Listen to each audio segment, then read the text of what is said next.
Good evening. Welcome to the Town Council meeting, March 24th, 2014, 7 p.m. Agenda item number 1, Pledge Allegiance. Please join us in the Pledge Allegiance. I pledge allegiance to the flag of the United States of America and to the republic for which it stands, one nation, under God, indivisible, with liberty and justice for all. Thank you. Agenda item number 2, roll call, please. Councilor Carrasco? Councilor Clemens? Present. Councilor Langevin? Present. Councilor Manna? Present. Councilor Marcucci? Present. Councilor Moriarty? Present. Councilor Nicola? Present. Councilor Peliquin? Excused. Excuse Councilor me. Vandal? Present. 8 here. Thank you. Agenda item number 3, consider and accept the Town Council meeting minutes of Monday, March 10th, 2014. Do I have a motion? So moved. Second? Anyone have any corrections? I have no corrections, just an abstention. Yeah. Okay. Councilor Clements? Thank you, Mr. Chair. I was looking over the minutes, and under the counselor's form, page 11, apparently there looks to be a few lines left out. I commented about lunches at the community center the first Monday of the month and thanked Pat for, and then the next line says, opened up in town and doing quite well. I believe there's a list of businesses and such, so somewhere in the minutes, if you could just make sure that gets in there, 'cause I'll ask Justine. I'm not sure if it's a sentence, 2 sentences, but it's certainly, something's missing. Thank you. Thank you, Councilor. Any others? Show of hands, all in favor? Any opposed? And we have one abstention. Thank you. Moving on to our agenda item number 4, subcommittee reports. General Government, Councilor Nicola. Thank you, Mr. Chair. Can you hear me? Is this on? A meeting of the General Government Subcommittee was held on Tuesday, March 18th, in the George Parent Conference Room. In attendance were myself, Councilors Vandal, citizen members Michael Janes and Holly Christo. Also in attendance were Councilors Marcucci, Manna, Acting Town Manager Reed, Mike Trombley, and Mindy Ernst Fournier. Councilor Moriarty was excused. I called the meeting to order at 7 o'clock. Agenda item number 1, vote to approve the MIIA, also known as Maya, Health Benefits Trust proposal for active employees' health insurance at a rate increase of 7.8% and dental insurance at a rate increase of 1.6% for the period of May 1st, 2014 through April 30th, 2015. Councilor Vandal said these insurance rates need to be reviewed better because the rates are just too high.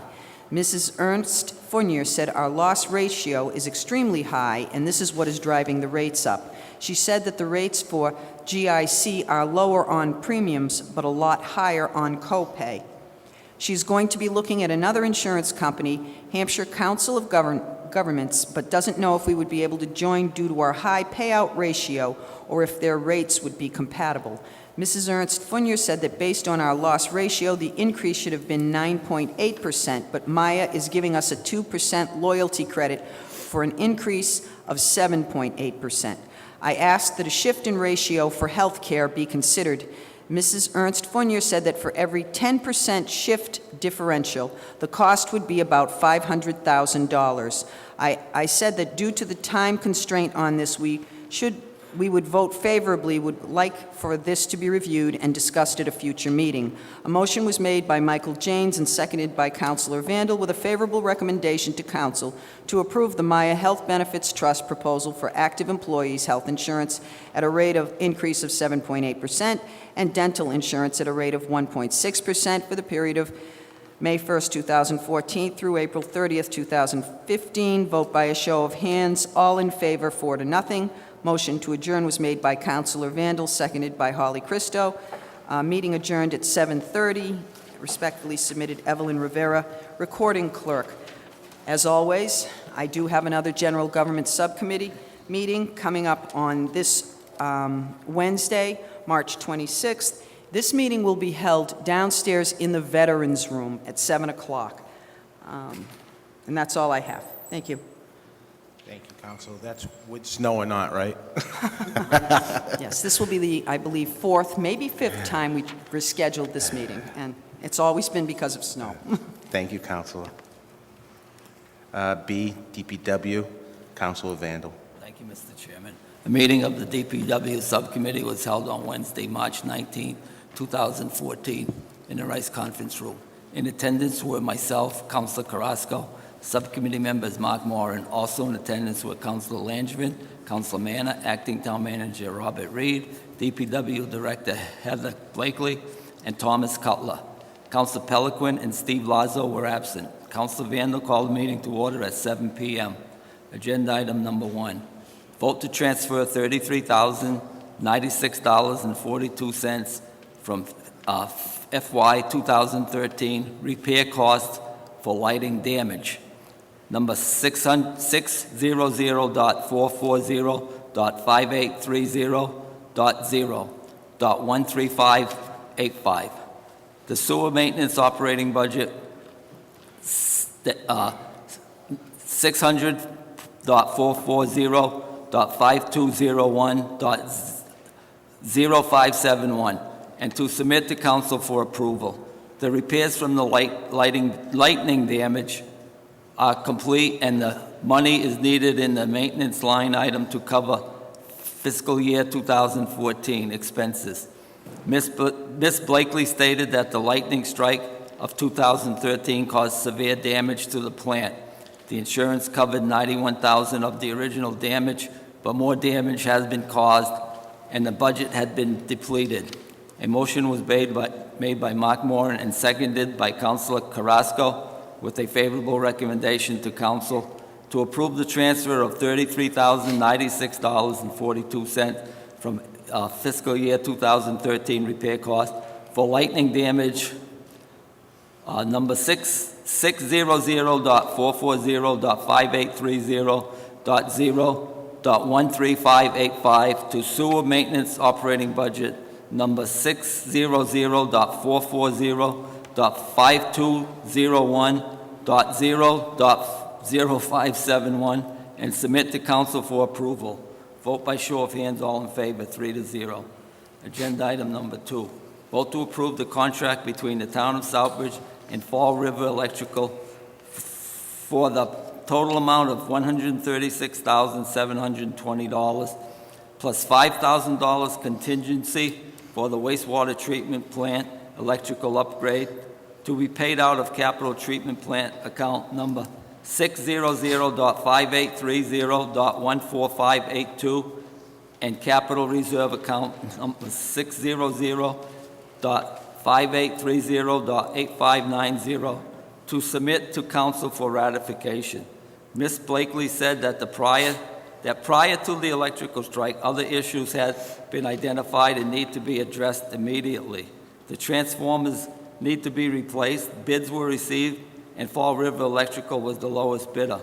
A motion was made by Council Carrasco and seconded by Mark Moran with a favorable recommendation to council to approve the contract with Fall River Electrical in the amount of $136,720 plus $5,000 contingency for the wastewater treatment plant electrical upgrades to be paid out of capital treatment plant account number 600.5830.14582 and capital reserve account number 600.5830.8590 and submit to council for ratification. Vote by show of hands, all in favor, 3-0.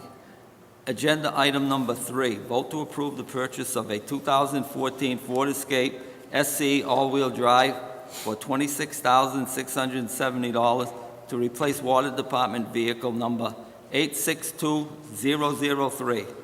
Ford Ranger to be paid with insurance funds of $2,054.74 and the remaining from capital reserve account number 9125 and submit to council for ratification.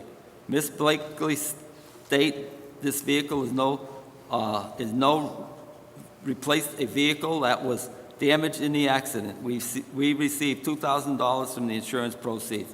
Ms. Blakely stated that the cost is less than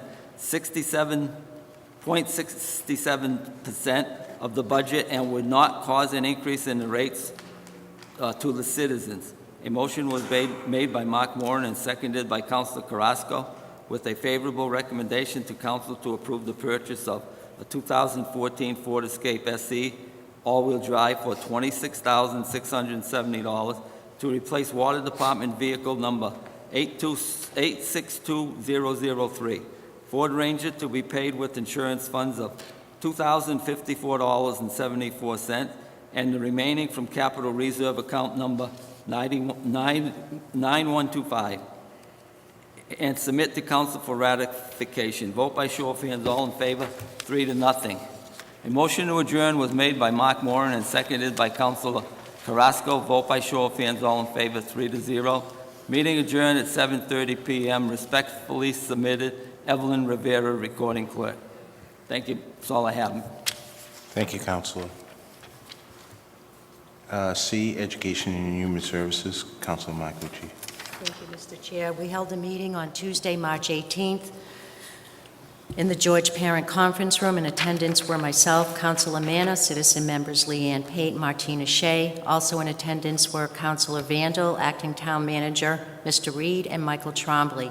Councilor Clemens was excused.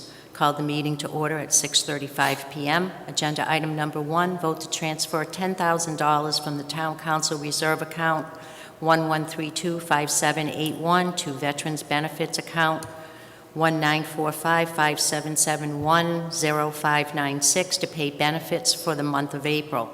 Mr. Trombley stated there is a little less than $4,600 in the account. The monthly benefits paid is around $14,000. Mr. Trombley said he prefers to come to the council on a month-to-month basis for additional funds when it gets to the end of the fiscal year. A motion was made by Councilor Manna, seconded by Martina Shea, with a favorable recommendation to council to approve the transfer of $10,000 from Town Council Reserve Account 11325781 to the Veterans Benefits Account 194557710596 to pay benefits for the month of April. Vote by a show of hands, all in favor, 4-0. A motion to adjourn was made by Councilor Manna, seconded by Leanne Pate. All in favor, 4-0. The meeting was adjourned at 6:40 p.m. Respectfully submitted, Evelyn Rivera, recording clerk. And I do not have a meeting scheduled, Mr. Chair, but I did briefly talk with members of the school committee. Obviously, we'll be getting together soon for the budget process. But I will schedule a meeting in the near future to discuss the playground and on West Street and what we have and funds that need to be raised. So I will be scheduling that accordingly. Thank you. Thank you. D, Planning and Development, Councilor Clemens. Thank you, Mr. Chair. I do not have any meeting minutes for this evening and have no meeting scheduled at present. Thank you, Councilor. E, Protection of Person and Property, Councilor Moriarty. Thank you. Meeting of the Protection of Persons and Property Subcommittee was held on Thursday, March 6th in the George Parent Conference Room.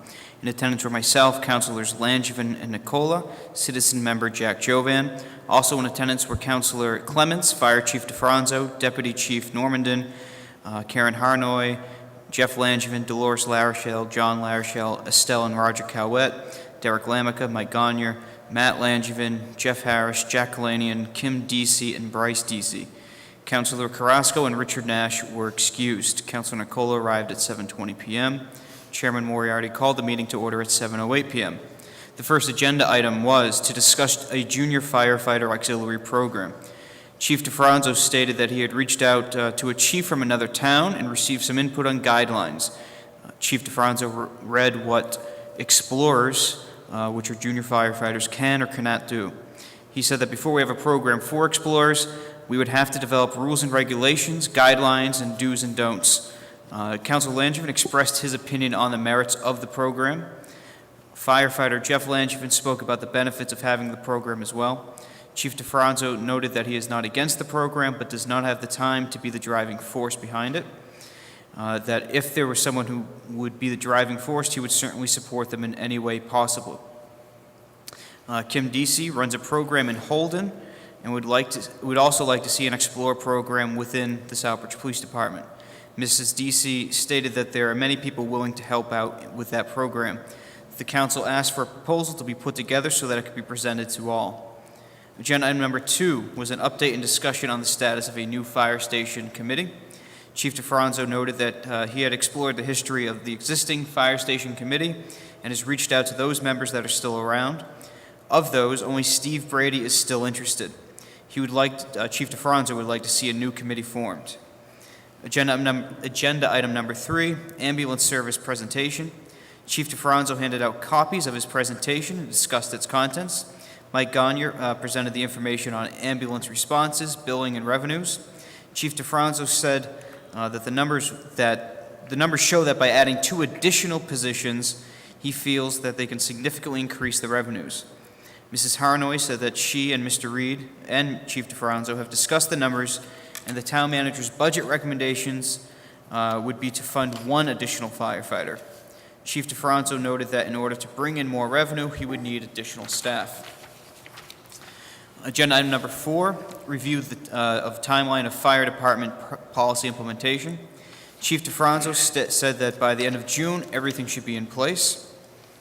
Motion to adjourn was made by Jack Jovan and seconded by Councilor Nicola. Vote by show of hands. All in favor, 4-0. The meeting adjourned at 9:35 p.m. Respectfully submitted, Evelyn Rivera, recording clerk. Currently, no PPP subcommittee meeting is scheduled.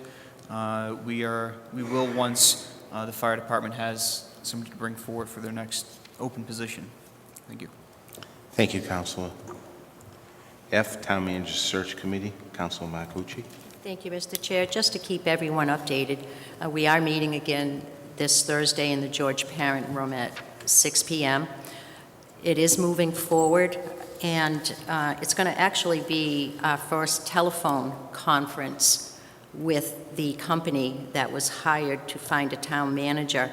And we're basically going to be going over a survey that they created and will be passed along to department heads, town employees, and citizens of the town just to see what you would like and what you would favor with a new town manager. So that's Thursday evening, 6 p.m.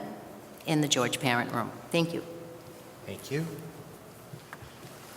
Agenda item number 5, Chairman's announcements. I just have a few. I'm sad to regret that it was brought to my attention that we have a former colleague of ours that was a counselor in the late 70s, early 80s, Edward Bergeron Sr. He passed away. So I would ask all the counselors and the citizens to take a moment of silence in respect of him.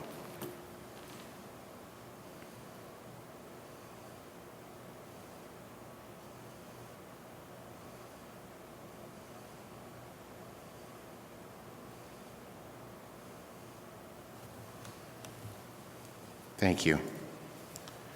My second thing is just a couple things of notes. First of all, I know there's been a little communication going on because there's been concerns about the Southbridge High School and middle school about things going on in there, and I did receive a couple inputs of a couple people that wanted to go tour the building. I haven't heard anything else, but with that being said, I did have Friday off, which is very rare during the week, so I took the time myself to go because, quite frankly, don't usually have time during the week. So I made an appointment, and I want to reach out and say thank you to Aaron Osborne. They were very welcoming. I asked any counselors, I can pass out a card to them. They're very open. I can say I did go to at least 5 classrooms on the junior high side, on the high school side. And I gotta say, everything was very, very civil, cordial, very structured class. No different than I would see in any other school.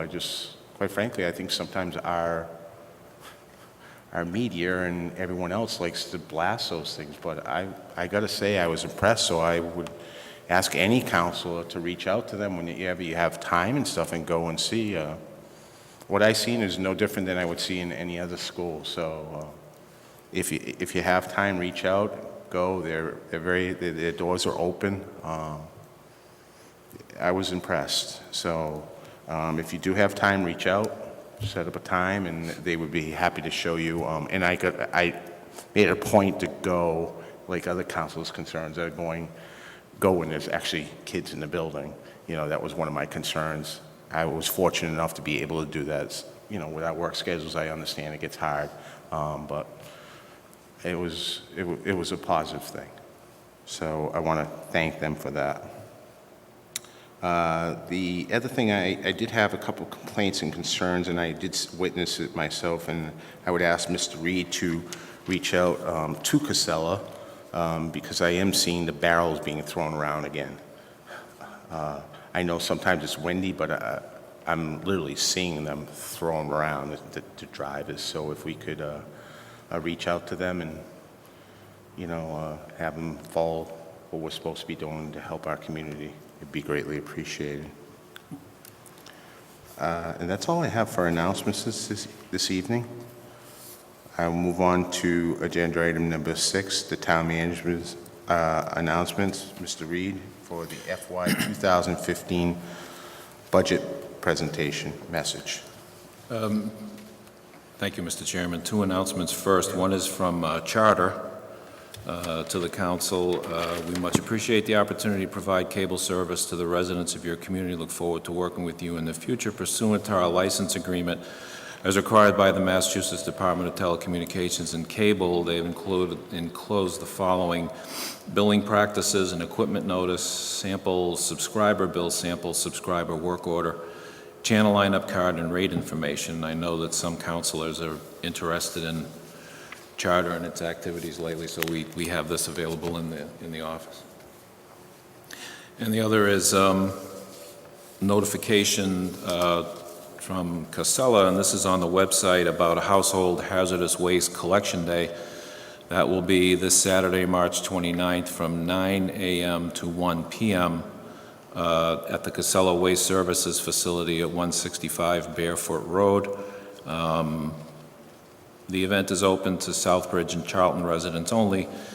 No food or sanitary waste, no commercial waste, no latex-based paints will be accepted, but it's quite an extensive list of what is accepted, everything from aerosols and cleaners, paint removers, batteries. So this is on the website under notices. And again, that's this Saturday, March 29th from 9 to 1. And if people have questions, they can call the Casella Waste Services 888-532-2735. And again, this is on the notice in the website. And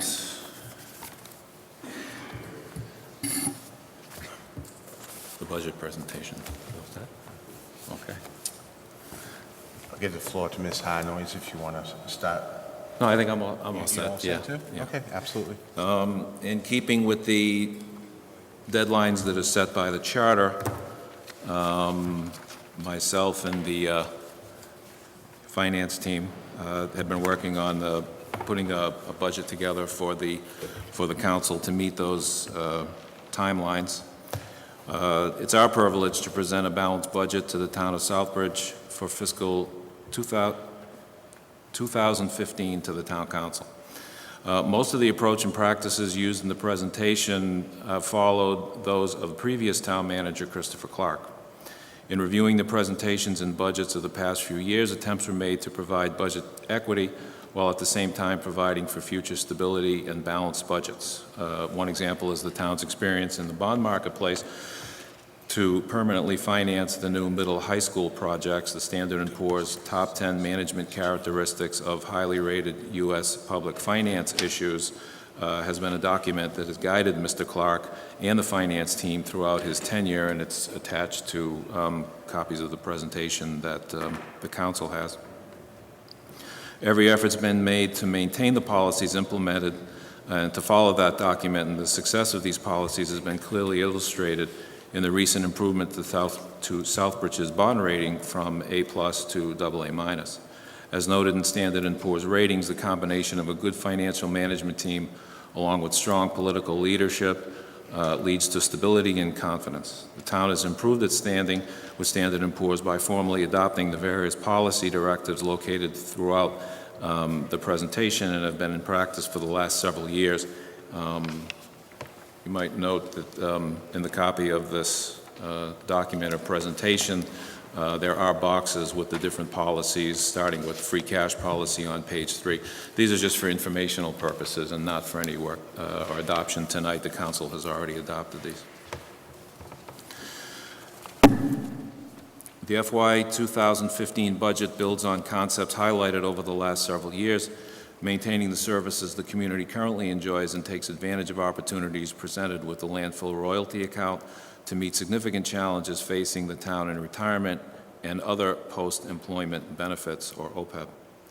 Along with the finance team, I've endeavored to provide a stable, consistent budget with only moderate increases.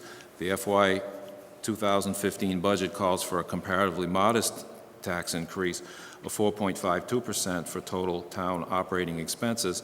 The percentage increase from fiscal year 2013 to fiscal year 2014 was 3.96%. This budget, like all those before, has several elements that make it a planning tool as well as a budget plan, and the message also includes 9 areas of interest: budget comparison, major initiatives, historical budget data, projection model, select budget data, debt structure, capital budget, and reserve funding plan. I think the first slide you might see is a breakdown of the revenues for fiscal 2015 that make up the total budget of $49,609,780, with the following page being a more comprehensive breakdown of the expenses.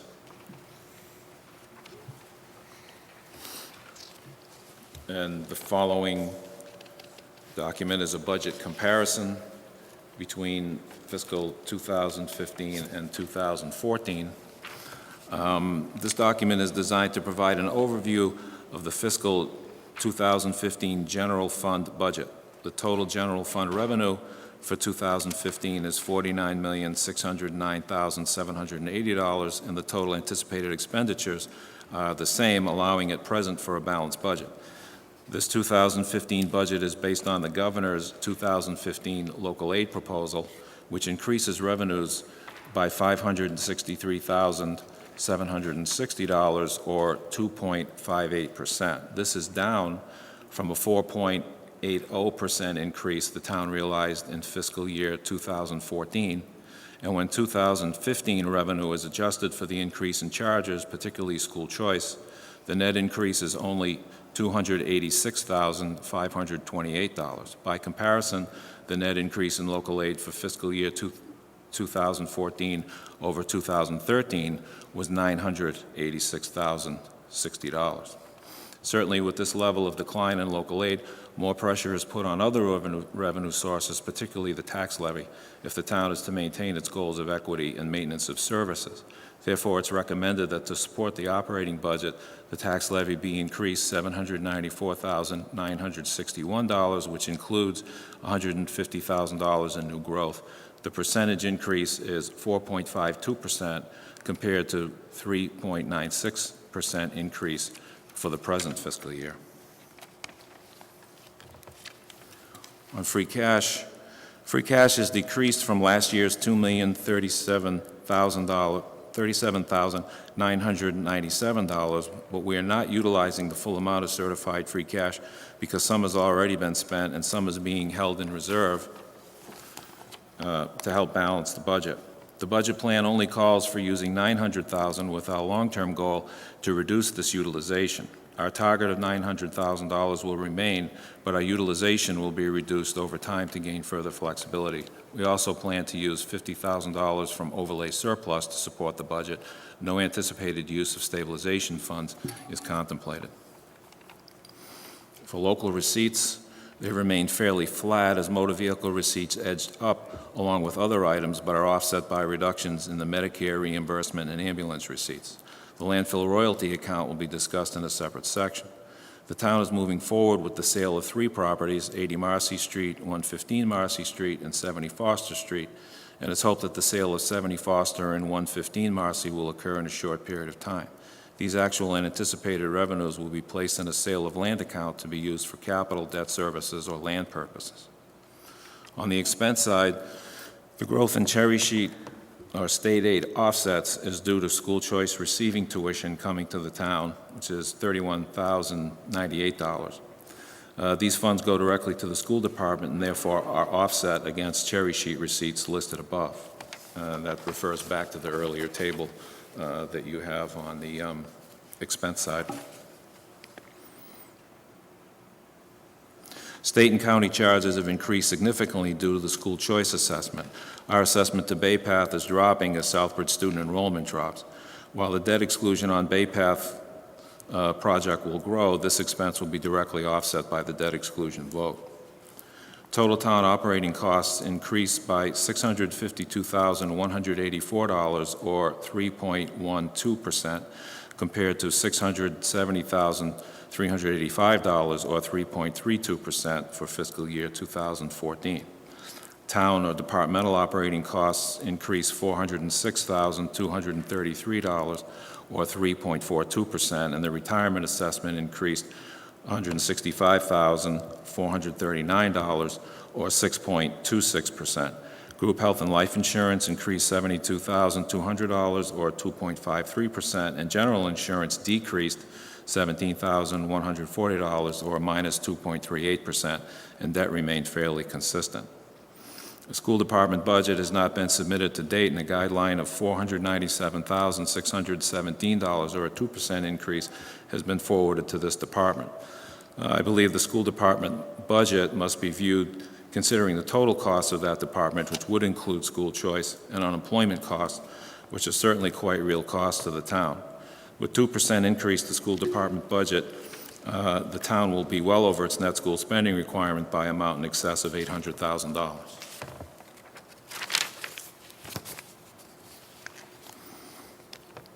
Initiatives for fiscal year 2015 budget.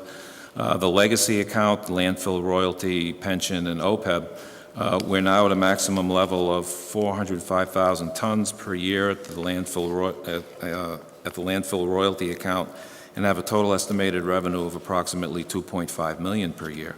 The landfill revenue will only last for a limited time. The current anticipated plan will be to use the revenue to create a legacy gift for the residents and taxpayers of Southbridge, and the budget allocation of this plan is as follows. Offset the budget, $1,100,000, decreasing over time.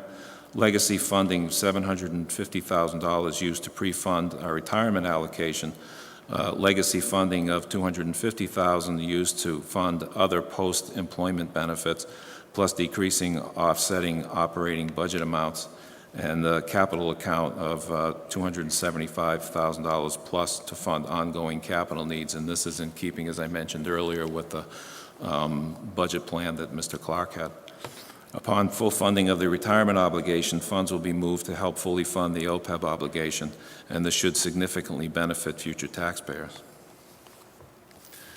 The next item, human resources and personnel changes. A major change in personnel is the addition of 2 civilian dispatchers to the police department, while allowing some staffing cost savings and helping the town to meet the goals established in the police department audit. Will also have the effect of adding 2 uniformed officers to perform police duties. Some per diem civilian dispatchers have also been added. It's also recommended that the position of deputy police chief be created to assist with the increased administrative demands of that department. While several requests have come forward within departmental budgets for changes in employee grades, largely due to increases in responsibilities, these are not included in the proposed budget. It's felt that, particularly due to the number of requests, changes should be the result of a comprehensive review of the town's wage and classification plan. Even though justified, these changes must be understood within the larger context of the classification plan and their effect on other positions within the plan.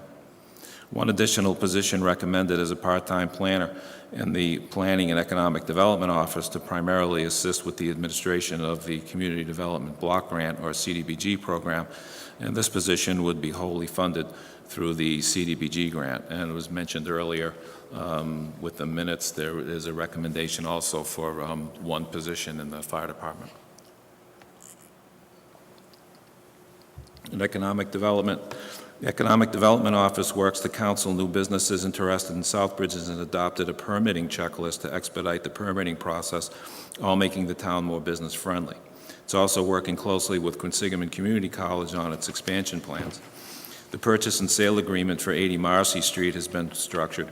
With renewed interest, the RFP for 70 Foster Street has been revised and re-advertised. A resolution of the issues surrounding the sale of 115 Marcy Street is expected, allowing either the sale or re-advertisement of the RFP for that property. The sale of these buildings will add to our sale of real estate account, already in excess of $100,000. The redevelopment of these properties will have multiple benefits to the town, such as increasing the tax base, generating jobs, and replacing vacant buildings with viable businesses. The town can also benefit by saving its carrying costs of some of these buildings, including heat, electricity, and insurance. The town has also taken steps to resolve questions on the future of the airport. The feasibility study has been completed by Allied Appraisal, and the council has voted to continue the use of the property as an airport, and then voted to renew the contract with Stantec to resume Phase 2 of the airport operations.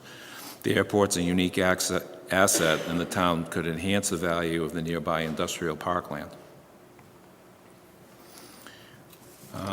Next is some historical budget data.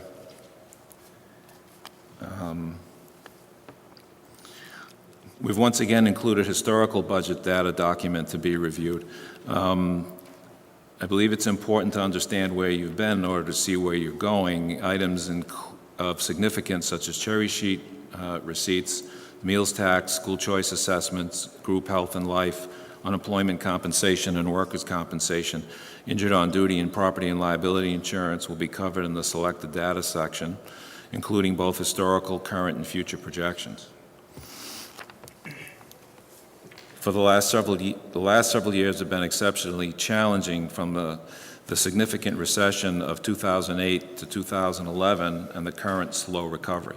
We've seen fiscal shocks to municipal budgets, and the economic ups and downs work their way through the state and local budgets. The state is impacted first because of personal, business, and sales tax are impacted before the property tax valuations catch up to these shocks, and the reverse is true when the state revenue resources rebound before the property tax valuations recover. Southbridge budgeting has seen the need to increase local tax receipts through times when the state is cutting its aid to cities and towns, and this has been the practice in many communities. The local property tax was only 31.1% of the fiscal year 2008 budget, where in fiscal year 2012 it was 35.6%. State aid over the same period went from 48% in fiscal year 2008 budget, when in fiscal year 2012 it's 44%. This trend would reverse in fiscal year 2013 and 2014 as state funding increased greater than property tax and local receipts, but this is not the case for fiscal year 2015.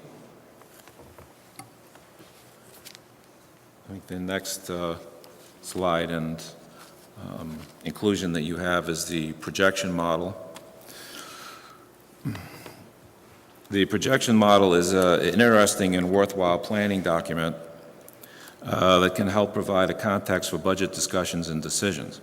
However, the recent economic downturn reminded communities of how subject they were to budgetary forces beyond their control. Local receipts and new growth were hard hit, and when the state sees its tax revenues drop, it's passed the pain on to communities through local aid cuts. Massachusetts Municipal Association has written that the past few years were the most difficult financially for communities since the inception of Proposition 2.5, and the projection model shows that it will be some time before Southbridge is free of its own financial difficulties. As indicated above, the selected data section will discuss more specific trends in the highlighted areas. This is a more general overview and hopefully will provide some insight for policymakers into the future. In general, if the town's revenues increased by Proposition 2.5, and if new growth were more robust in the 300,000 to 400,000 range instead of the current 150,000, and if state aid were to keep pace with inflation of around 2.5 to 3.5%, then the town would be able to meet the majority of its obligations. Also, if the schools were to increase only 2.5% a year, an operating budget would increase only 2.5% per year, and health insurance were to be more consistent at around 5% increases highlighted in the model, then the town would be able to meet the majority of its obligations.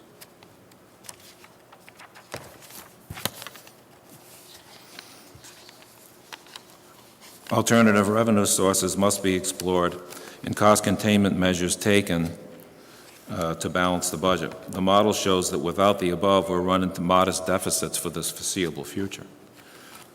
These models and these assumptions are used to provide for a potential picture of the town's long-term financial situation, as in any revenue expenditure forecast, the accuracy of the first year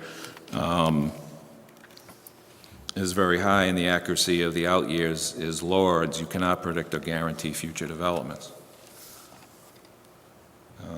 Next, we have some select budget data with charts included, graphs included.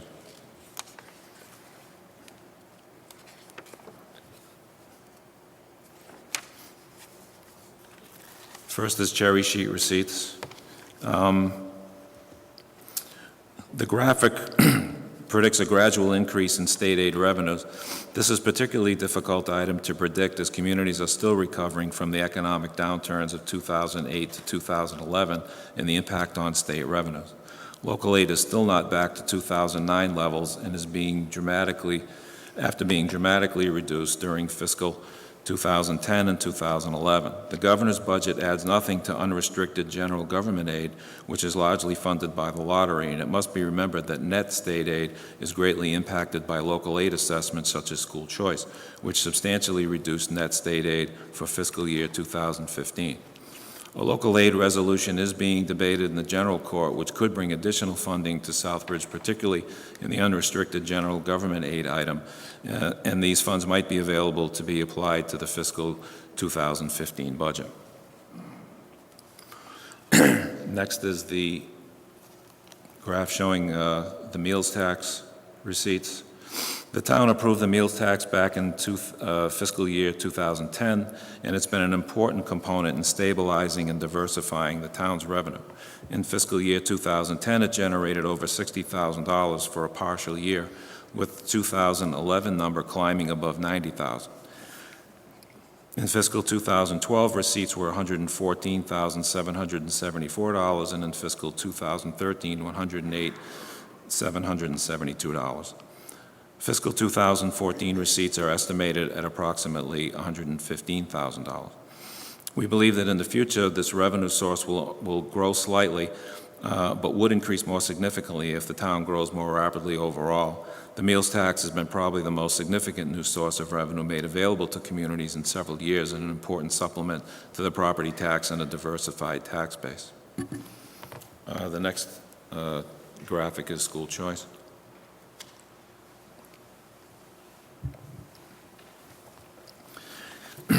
This item had been identified in previous budget presentations as a significant budget buster in the past, and last year's report identified some reasons for optimism going forward, being dependent on the success of administrators, teachers, and parents as the new middle high school came online in September of 2012.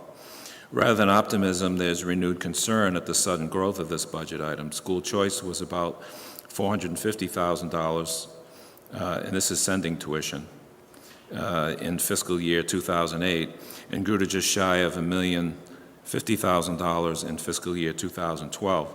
Fiscal year 2013 showed a leveling off. However, the town's assessment for 2015 has jumped $216,688, or 20%, to $1,276,739.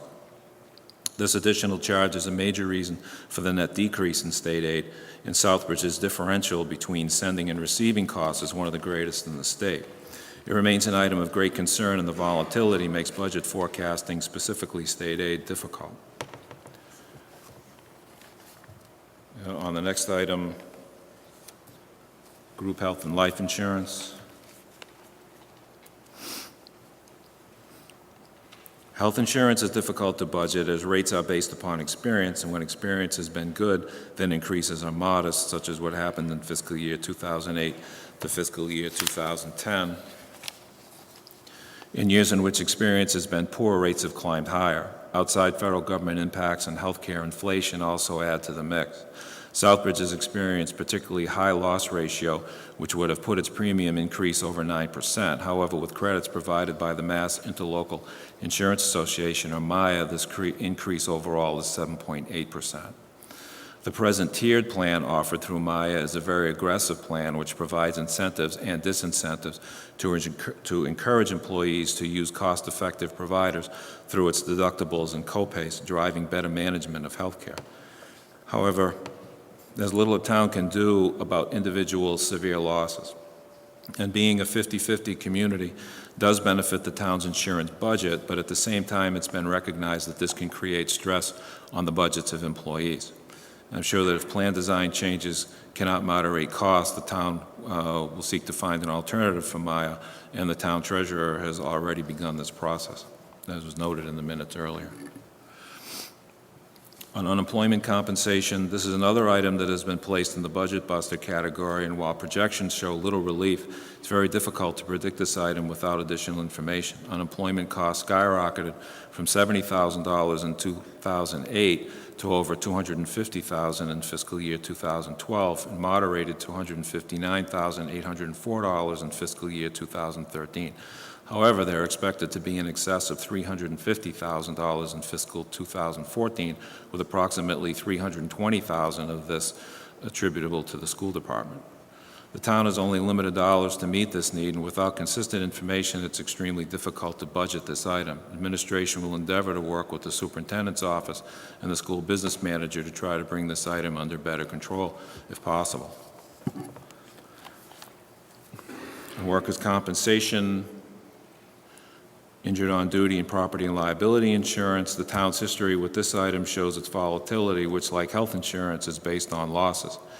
After having gone out to bid, premiums were lowered in fiscal 2009 and 2010, but due to the June 2011 tornado, the microburst shortly after, the Halloween snowstorm, and an increase in the amount of buildings, insurance rates have climbed significantly for the fiscal year 2013 budget.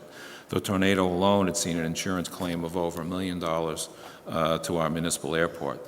The new middle high school has been added by the town at almost 200,000 square feet of building and a value of around $50,000 to our coverage requirements. Buildings which are underutilized may require different, more expensive coverage. Provided our claims history returns to previous levels and surplus buildings are sold off, then these costs may be lowered, but the rates are calculated to increase at 5% per year in the projection model. And on debt structure, which is the next item.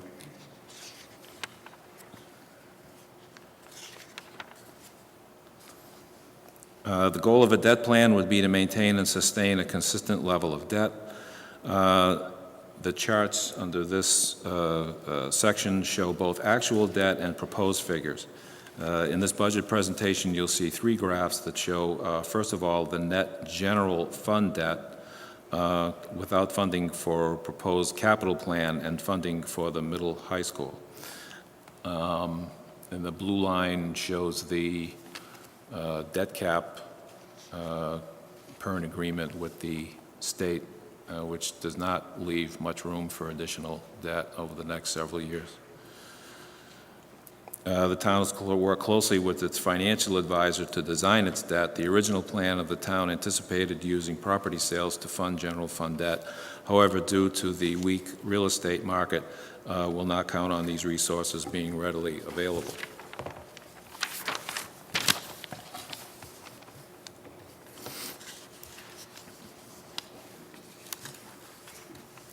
Due to favorable interest in the marketplace, we will have financed all of the $20 million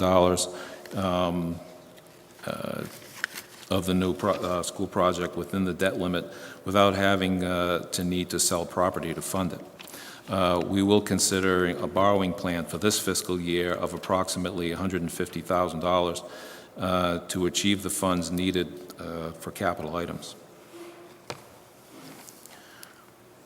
Next is water debt. The capital plan for the water department is attached, and a 3% increase in rates is recommended to fund borrowing and meet future needs of this department. It's our intent to work closely with the DPW director and Whitewater, utilize this available borrowing capacity to meet the needs of our water infrastructure. Next is the sewer department and sewer debt. The sewer rate structure presently provides for little or no flexibility to meet future cost obligations. Aside from an aging plant, the sewer department and operations are expected to experience DEP and EPA regulatory changes. Revenues will need to be revised to meet any substantial capital elements that might be needed to address operations and potential regulatory changes. The anticipated needs of the department are listed in the 5-year capital plan, which is attached. Some of these needs have become of an immediate nature. The town must consider a substantial increase over its historic sewer rates, and the rate increase for fiscal 2015 is recommended at 15%. This is obviously a considerable increase over recent levels. However, steps should be taken now to address the condition of the physical plant, or the spike in rates could be more considerable if put off to later years. Administration is working diligently to explore new potential sources of sewage to improve the capital flow situation for sewer operations. Next item being the capital budget. I think the first slide will show you the combined sewer and water rates over the last several years. Obviously, an attempt made to keep those combined rates low. Provided with this document is a capital budget request summary for the water and sewer departments. Town management has identified sources to fund a more robust capital improvement program utilizing the landfill royalty account money. The annual amount should be around $250,000 during operation of the landfill.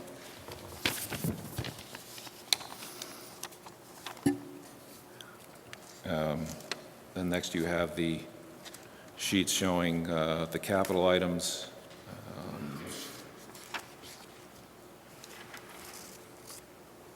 The increase in the rates and the increase of the debt are really driven by that $4 million number in fiscal 15.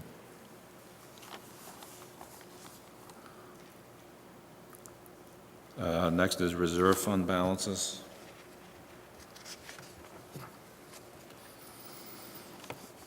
Reserves, in a general way, include in part available free cash, stabilization fund, landfill royalty fund, Armory Debt Service Fund, Millennium Debt Service Fund, newly requested OPEB Trust Fund, and any other sources applicable recognized by the various bond rating agencies. It should be the target of administration to keep reserves at a range of 8 to 12% over the course of time. The town's contemplation of any borrowing will necessitate, along with general good future financial practices, that these reserves be maintained at these approximate levels to the best of our ability in light of the difficult economic times we find ourselves in. As indicated in the reserve charts, we'll be at our 12% target for reserves in fiscal year 2017.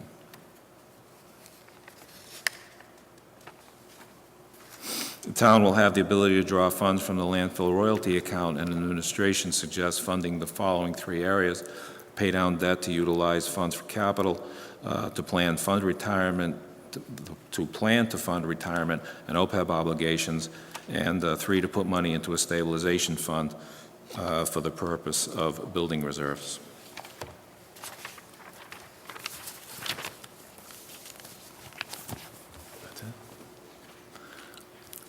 The FY 2015 budget is balanced, and I believe the following suggestions included in this message will strengthen the town financially, economically, and improve and maintain the organization.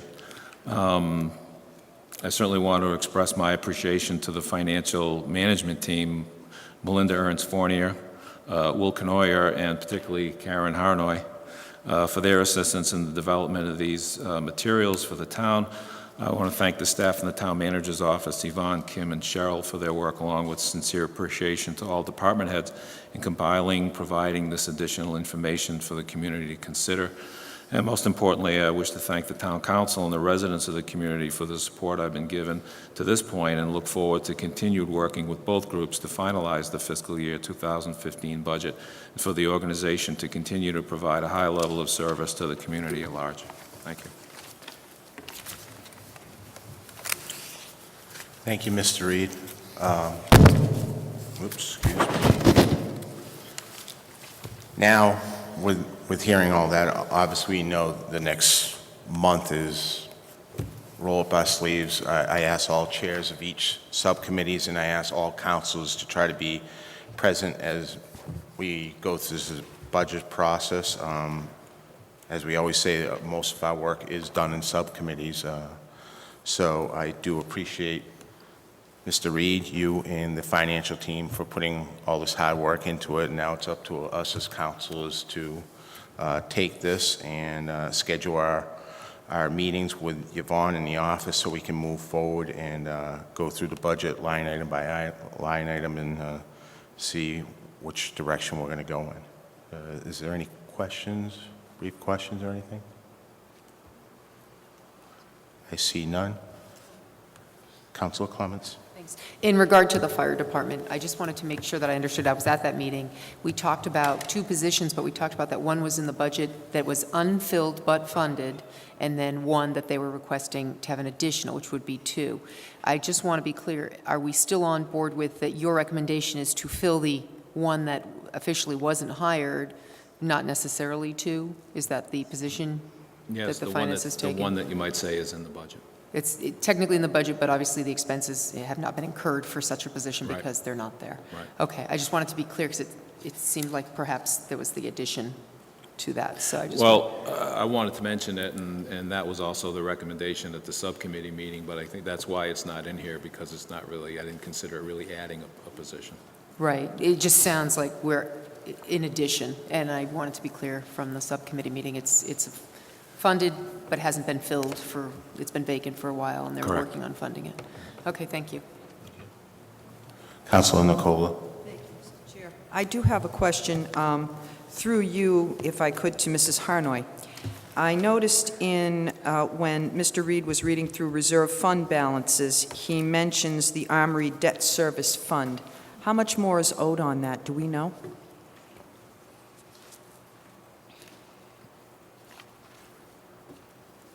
The Armory debt service reimbursement will expire in 2018.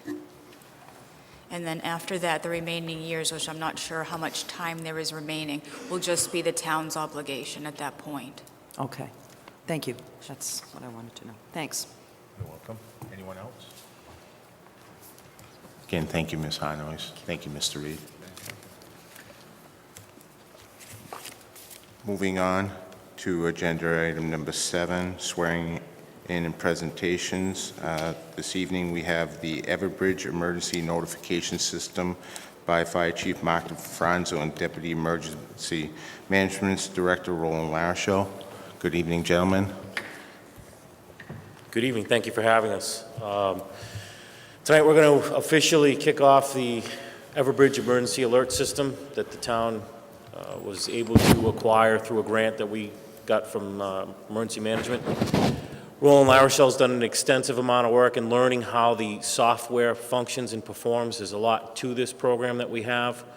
This program will also give us data feedback depending upon what people enter in for information. So we're hopeful that people will go on the website and enter their information so that if they want to receive alert notifications, we can get at them, and then it'll be able to give us information back.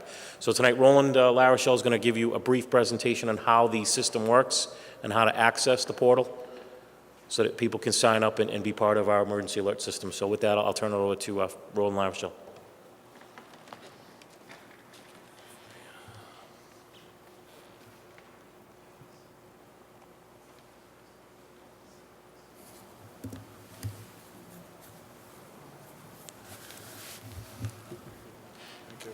Good evening. The town, as you know, the town bought the system quite a few months ago. It has been up and running. The system grabs all public phone numbers and information from the white pages and the yellow pages. As of 4 this evening, we have 3,791 white page entries and 560 yellow page entries. We have 59 citizen opt-in. This is the point where we're at right now, that it is very important for citizens to opt in, go to the portal that will give a brief description tonight, and put, and this is, I can't stress it enough, this is a secure system. Any information put in, you will have your own password. Nobody touches it. It stays with the system. It will not go anywhere. It will not be sold. If we do not go with this system again, it stays with us. Citizens who have a landline, you're already in it. If that's all you have is a landline and that's the only way you want to be notified, you have to do nothing. Citizens that want to be contacted via cell phone, alternate phones, alternate addresses, email, you have to go into the citizen portal. Once again, I can't stress it enough that the information will not go anywhere but into the Everbridge system. When the citizen opts in, they will put their own password. Nobody can get into their portfolio. There are 2 different sections of the Southbridge homepage that has the link for the citizen alert system. This is what it looks like, and you just click on it and it will bring you to the citizen opt-in portal. You will see on the, not the whole page, you will see on the front page, right below the Make Southbridge Home, you have the alert sign-in. On the information for the news page, click on that, and you have a brief description with another section that you can just click, and it will bring you to the sign-in page. You have a login page. Once you have signed up, this is a secure page that you will have your password and your username. On the sign-up page, you will see that you will have a username.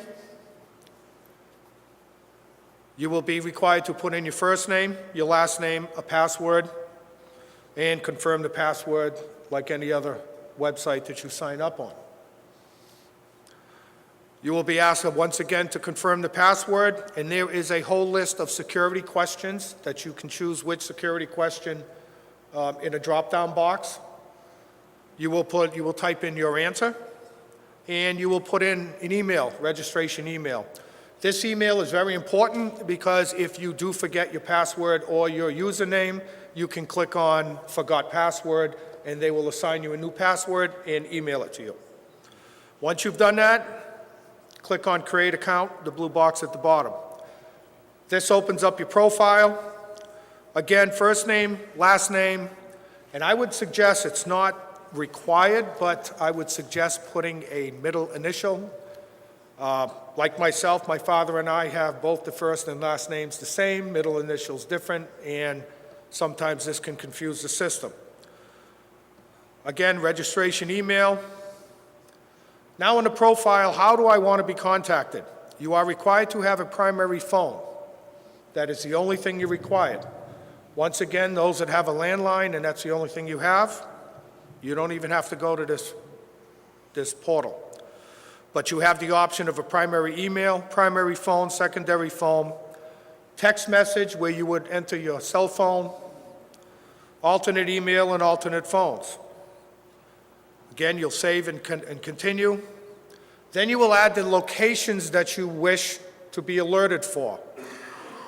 Top of the page, it would say the location name. So most of us would say home. You would put in your street address, the town, state and province, postal code, and on the bottom it says verify the address. This brings you to a Google map, and on the left side of the map, it will list the address that you put in, and the red cursor I put in the town hall, so that shows the location, and if that is the proper location, on the bottom right in the blue, you click "This is the location." This is very important to make sure the location is correct because, as in the tornado, if we wanted to highlight a section of the town that we wanted to send a location in a message to, we want to make sure that these locations are correct. Now it shows you the location name, and up here there's only one location. The nice thing with this is, it's kind of hard to see, but on the bottom left, it says add another location. If you have another location of interest, myself, I put in my parents' address. You want to put in work address, things of this nature, you can put in any other location that interests you. And then at the end, you hit save and continue. Under the alerts, there is 2 sections of alerts: community alerts and special needs alerts that the chief and I came up with 4 different questions for special needs that we can poll the system and find out some special needs, if there are, that we have to tend to for our citizens. Under the community alerts, there are 9 alerts. They ask you which one you would want to receive. If you don't want to receive any of them, you're automatically in there for the emergencies. That cannot be changed. But you can add law enforcement, fire department, water outage, power, public meeting alerts, public works, traffic information, weather-related, and emergencies. Just click on the box and check it off. At any point in time, this is your page. If you elect, I don't want to get the weather anymore, you go back to your page with your sign-in and your password and unclick. And then you save and continue and you won't get that alert anymore. Under special needs, there are 4 special needs that we were looking for. Those being, is a citizen oxygen dependent, confined to a bed, a wheelchair, or do you have refrigerated medicines? If you have any of these, you click on it, save and continue, or skip this portion. Then it comes to a page of reviewing your entire profile. At any point, you can edit it. When you're done, hit the finish, and again, you can review the profile. This is a list of all the alerts, and once you get to this page again, you can edit anything you wish. All the alerts that you checked would be shown on this page. Now, there's a couple things that is very important. I plan on having some sessions. I've talked to Mike to have some sessions at the senior center for anybody who doesn't have a computer or is confused on how to do it.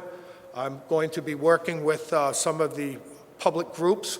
I have talked to the Spanish group down there already some time ago.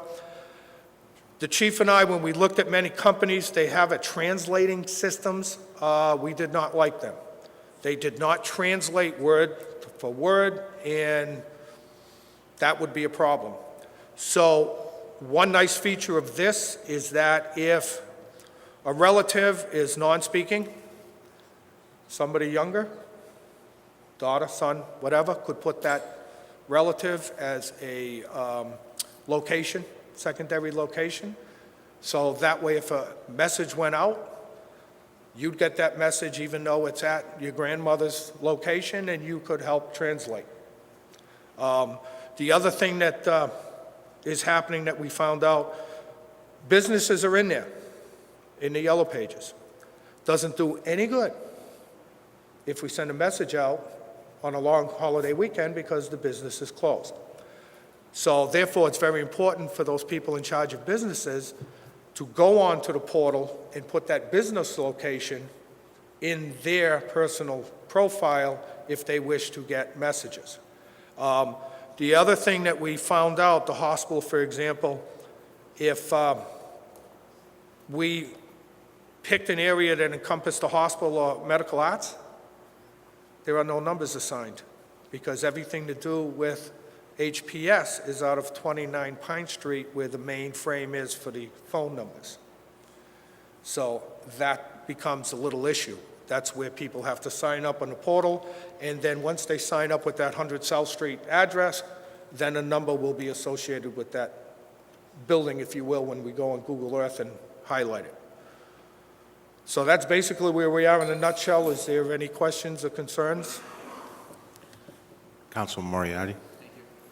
I just wanted to note, if I understand correctly, so obviously, if you have a published phone number in the white pages or yellow pages, you're all set, it's already in there, although you could still add your cell phone and email. But if Absolutely. you have an unlisted landline, you would still have to opt in, correct? Correct. Okay, thank you. And really, I think the only other point was kind of what you pointed out there, that if you own a business, say an insurance company, and your office is closed on the weekends, but you want to keep tabs on something possibly happening down there, then obviously you'd have to opt in as well, even if you're not a resident of the town per se, just a business Absolutely. owner. Yep. Okay, thank you. Councilor Manna? Thank you, Mr. Chair. Through you, I think this program is wonderful, and I believe you were talking about it last year, and I remember at a subcommittee meeting, and the community outreach that you have is good. But I think I had mentioned at one time perhaps utilizing the CERT members to deliver leaflets or something out to citizens that may not be watching this or may not get the newspaper or something. So that might be one way we can utilize the CERT team. Just wanted to throw that out there. Okay. Thank you. Just want to clarify, you list primary number, but I'm assuming primary number can be your cell number. Absolutely. Sometimes people, get confused with Yes. the idea that a primary is a That's physical location, but whatever your you primary, whatever you choose. choose as that first number is. Because again, the way the system works, it will call your primary number Right. first and work down. Now, if you answer the phone right away and you hit the prompt, like it'll ask you, because we'd like to keep track. So it'll tell you, if you've received this message, press 1. The minute you hit that 1, it stops calling you. It's not like these other systems that if you list 5 ways to be called, it's going to go through that whole cycle. It'll go through that whole cycle if it doesn't have an answer. But the minute it reaches you and you acknowledge that, it stops calling you. I'm glad you explained that, because for those of you like myself that are parents, perhaps, and you have kids that might pick up the phone at home, you might choose your cell number as your Correct. primary, because then you know you'll get the message. I mean, mine are grown, but even still, if somebody happens to be at my house and I'm not there and that comes through and they've picked it up, I no longer get that message anywhere. So you might consider that as a text on your phone or a live call or Absolutely. or your email. Right. Thank Absolutely. you. I'm glad you pointed that out. Very important. All set? Thank you. Anyone? Councilor Carrasco? Yes, through you, Mr. Chair. Have messages already been sent, and it's an up and running system? I know you said we have it, but because now that I know, It I wanna has set been up and running. Yeah. We have done tests. Okay. We didn't want to send messages out to the community yet until, unless they were needed. We have the availability to send them out to those white pages and yellow pages. And the few citizen opt-in that people have opted in already just by word of mouth. We have done tests among numbers that we knew just to learn how to use the system and tweak our operations of it. Thank you. Thank you, Mr. Chair. Anyone else? I personally want to thank both yous. God, I remember after the tornado, that's one of the conversations that I had with Mr. Clark and the chief and stuff, and we all know how government moves slow, but due diligence, doing the homework. Now the biggest thing is really doing due diligence and getting the right people to help assist. And you did say the community center. I would also suggest maybe the library, the public library and stuff like that. The more public buildings that are educated to help assist people sign up for the, we don't want to go spend money on a tool that's not going to be utilized. So it's our job now to get it out to the public as much as possible and educate them and quite frankly, assist them in it. That's the point where So, we're at now, yeah. But I do appreciate this. This is a great thing, and I thank you for both you guys for your efforts. Thank you. Thank you. Any other questions? Thank you, gentlemen. Thank you much.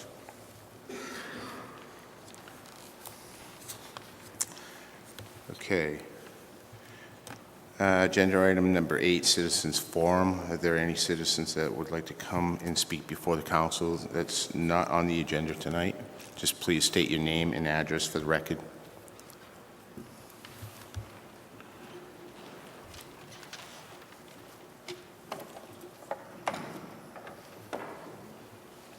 Margaret McLaughlin, 71 Park Ave. My name is Margaret McLaughlin. I'm an 8th grade student at Southbridge Middle High School. In January, I was given the opportunity to participate in a leadership program called Project 351.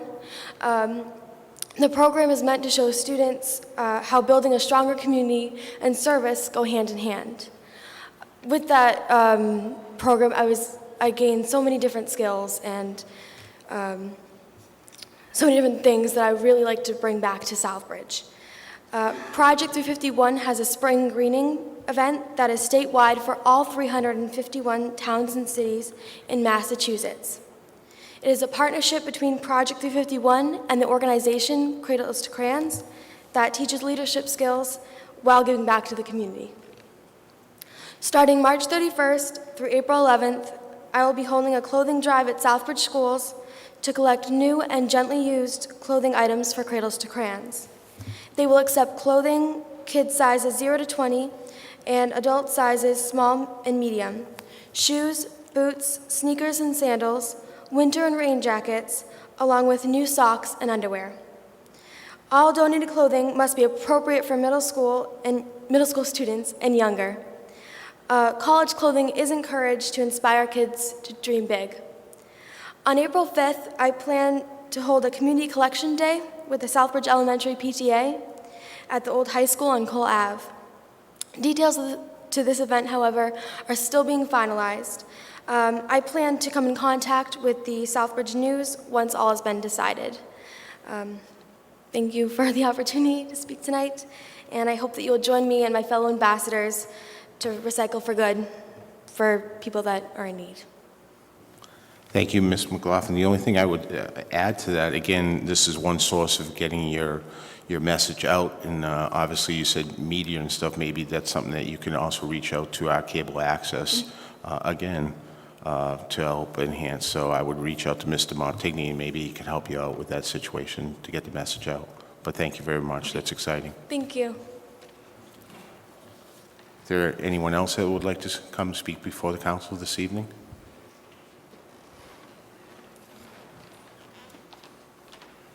Good evening. Good evening, John Pulaski, 3 Genesis Street.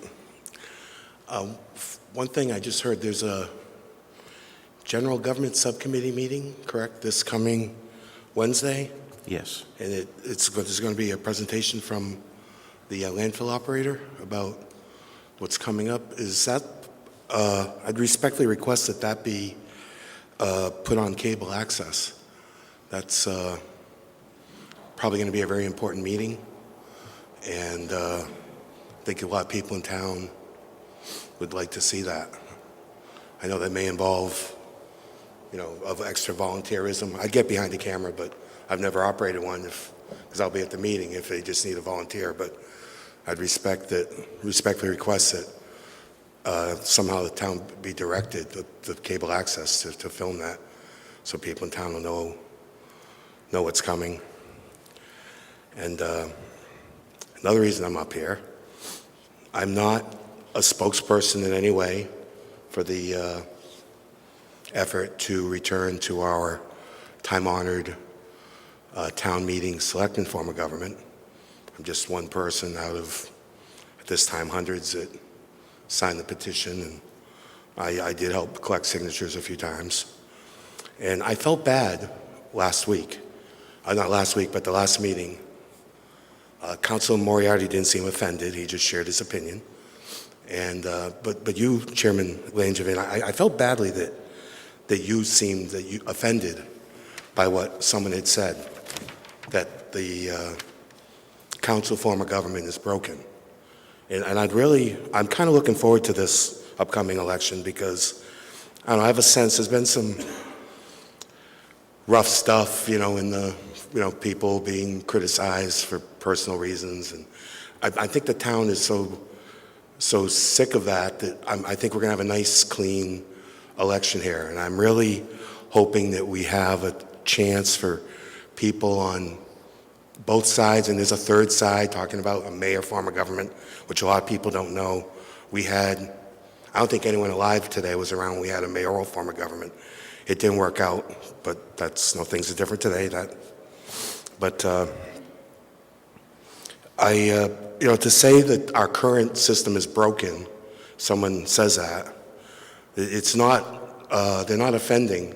You may feel offended, someone may feel offended, but a lot of people recognize, even the people up there that I don't agree with, that you put a lot of time into this town. I used to go to a lot of subcommittee meetings. Frankly, I got sick of it. It can be boring. It's like, you're really doing volunteerism at its best. But I feel strongly that no one meant offense about saying the town is broken. Now, some people may think it's more like, the town government, the form of government we took in the 70s, like, leisure suits and beta video cameras and quadraphonic stereos came in at that time too, and they still work, and this town functions. It's just some people feel that a more democratic system would function better in our town. And I hope, that no one has been offended. I don't want to get things started where people feel it's going to be ugly or it's going to be a war of personalities, that type of thing. And there's a correction I want to make because, we all know how rumors are in this town. And it's true I got clobbered while collecting signatures a few weeks ago. And there's absolutely zero truth that it has anything to do with politics.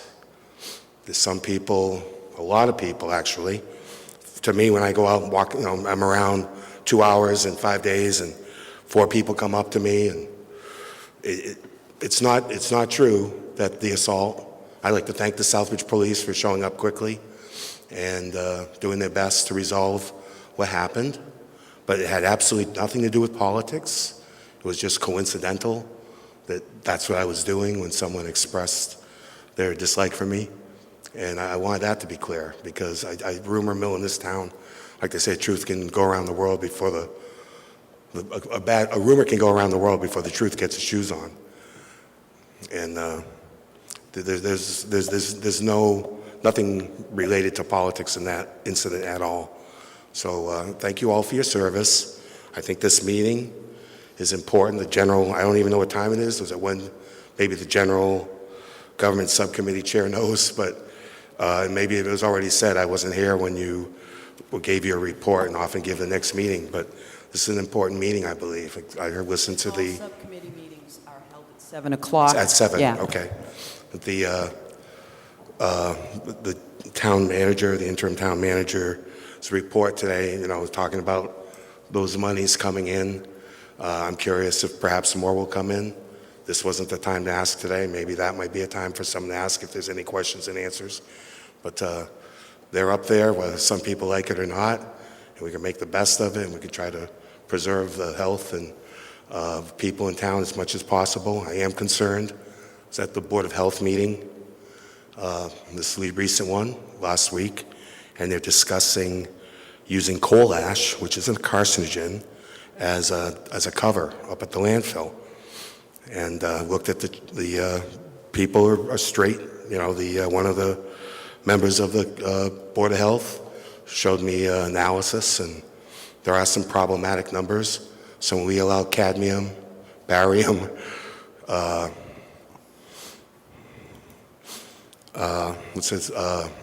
we have some other problematic elements that are showing up in the groundwater.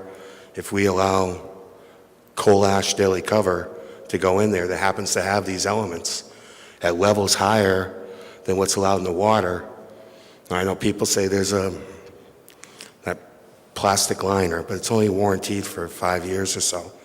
And, we have to protect that place for at least 7 generations, maybe more. So I hope that the Board of Health decides against that. But thank you for your time and your service in town.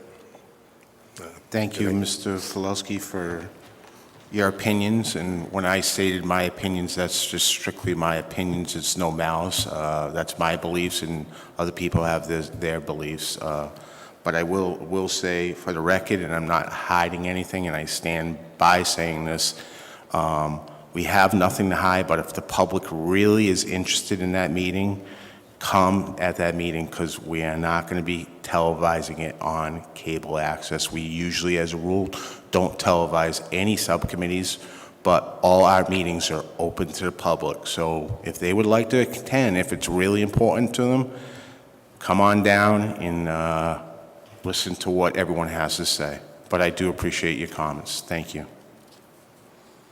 Anyone else that would like to speak this evening? Seeing none, moving on. Agenda item number 9 is not on here. We're just going to go right to agenda item number 10, vote to approve the MIIA Health Benefits Trust proposal for health insurance at the rate increase of 7.8% and dental insurance at the rate of 1.6% for the period of May 1st, 2014 to April 30th, 2015. Do I have a motion? So moved. Second. Anyone have any discussion on this? Councilor Clemens first. Thank you, Mr. Chair. I have a couple of questions. I'm not sure if Karen, Ms. Harnoy would, or perhaps Mr. Reed would answer. Mindy's here too.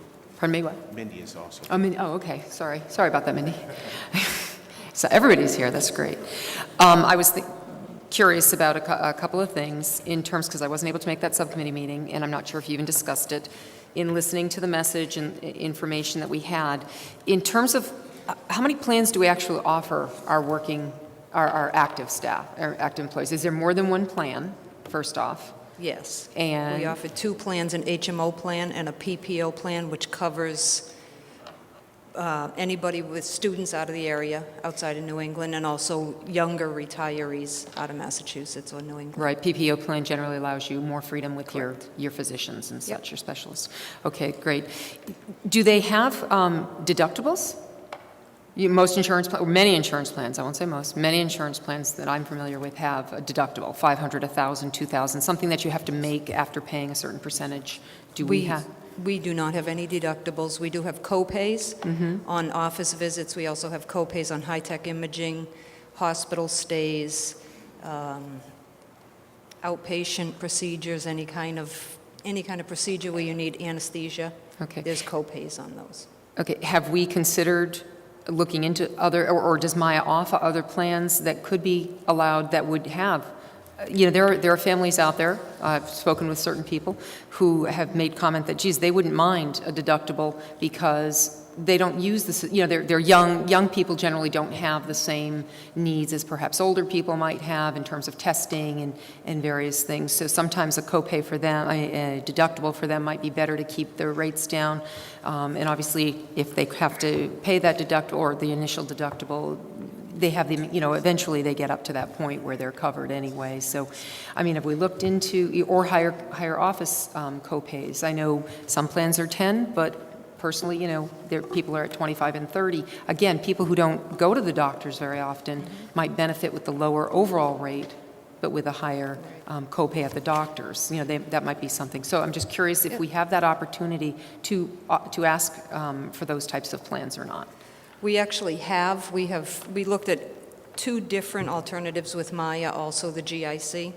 One of the alternatives with the Maya plan is it mirrors the GIC deductibles and copays.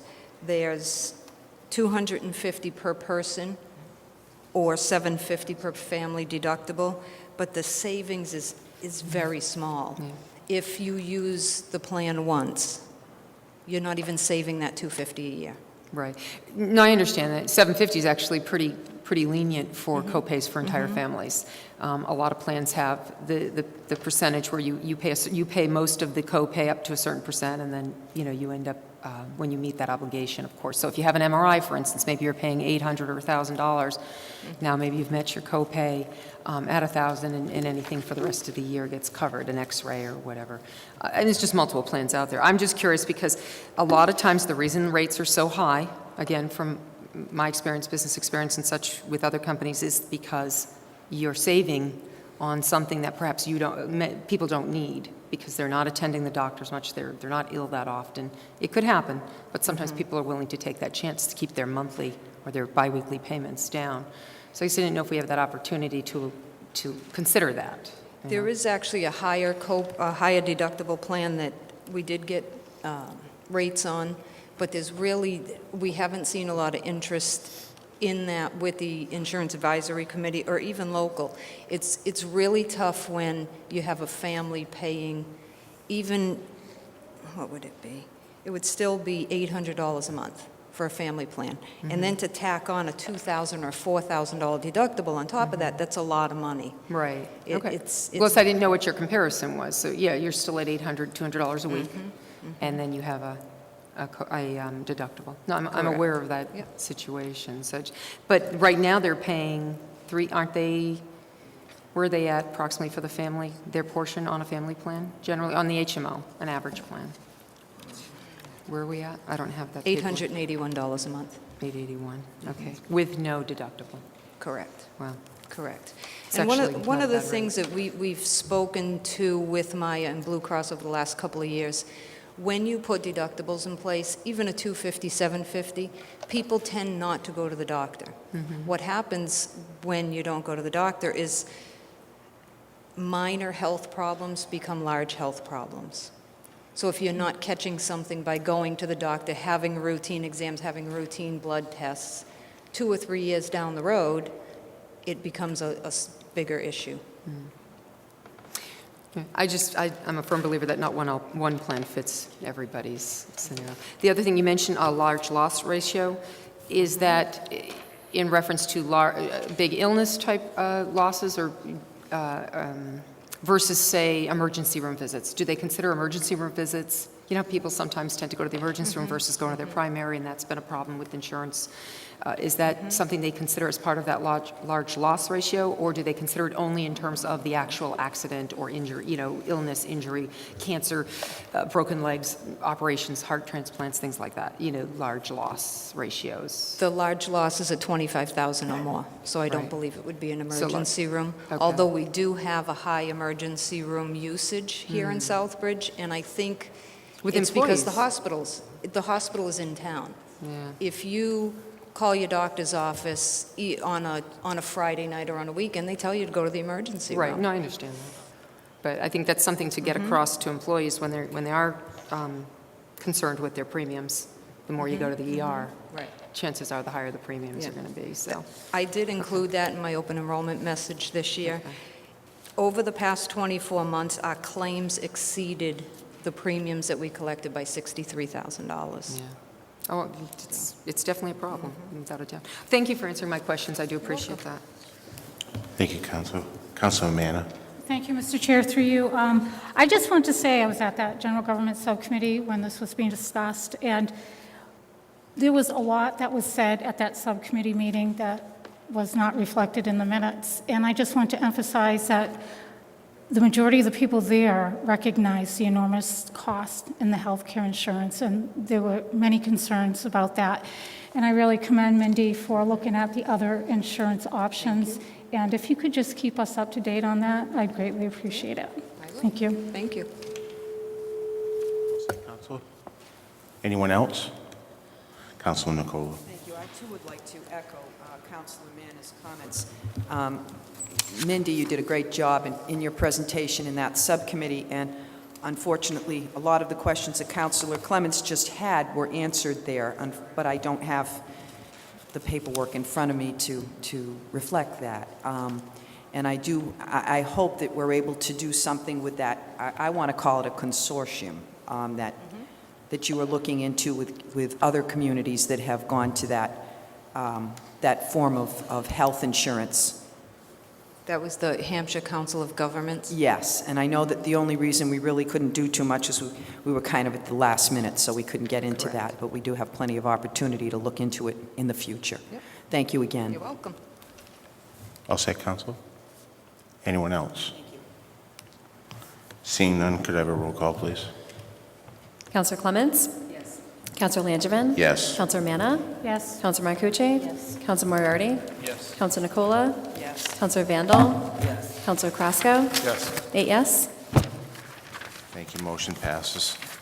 Agenda item number 11, vote to transfer $10,000 from Town Council Reserve Account number 1.132.5781 to Veterans Benefit Account number 1.945.5771.0.596 to pay benefits for the month of April. Do I have a motion? So moved. Second. Discussion? Anyone discussion on this? Seeing none, roll call, please. Counselor Langevin? Yes. Counselor Manna? Yes. Counselor Marcucci? Yes. Counselor Moriarty? Yes. Counselor Nicola? Yes. Counselor Vandal? Yes. Counselor Krasko? Yes. Counselor Clements? Yes. 8 yes. Motion passes, thank you.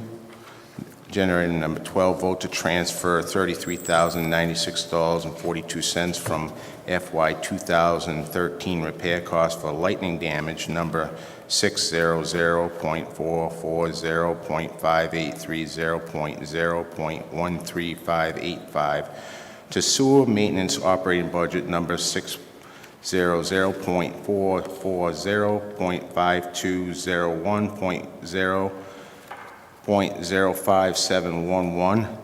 The repairs from the lightning damage are complete, and the money is needed in the maintenance line item to cover FY 2014 expenses. Do I have a motion? Second. Any discussion on this? Seeing none, roll call, please. Counselor Manna?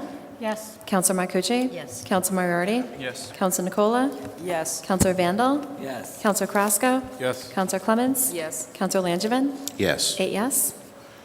Thank you. Motion passes. Agenda item number 13, vote to approve the contract between the Town of Southbridge and Fall River Electrical for the total amount of $136,720 plus $5,000 contingency for the wastewater treatment plant electrical upgrades to be paid out of capital treatment plan account number 600.583.14582. So moved.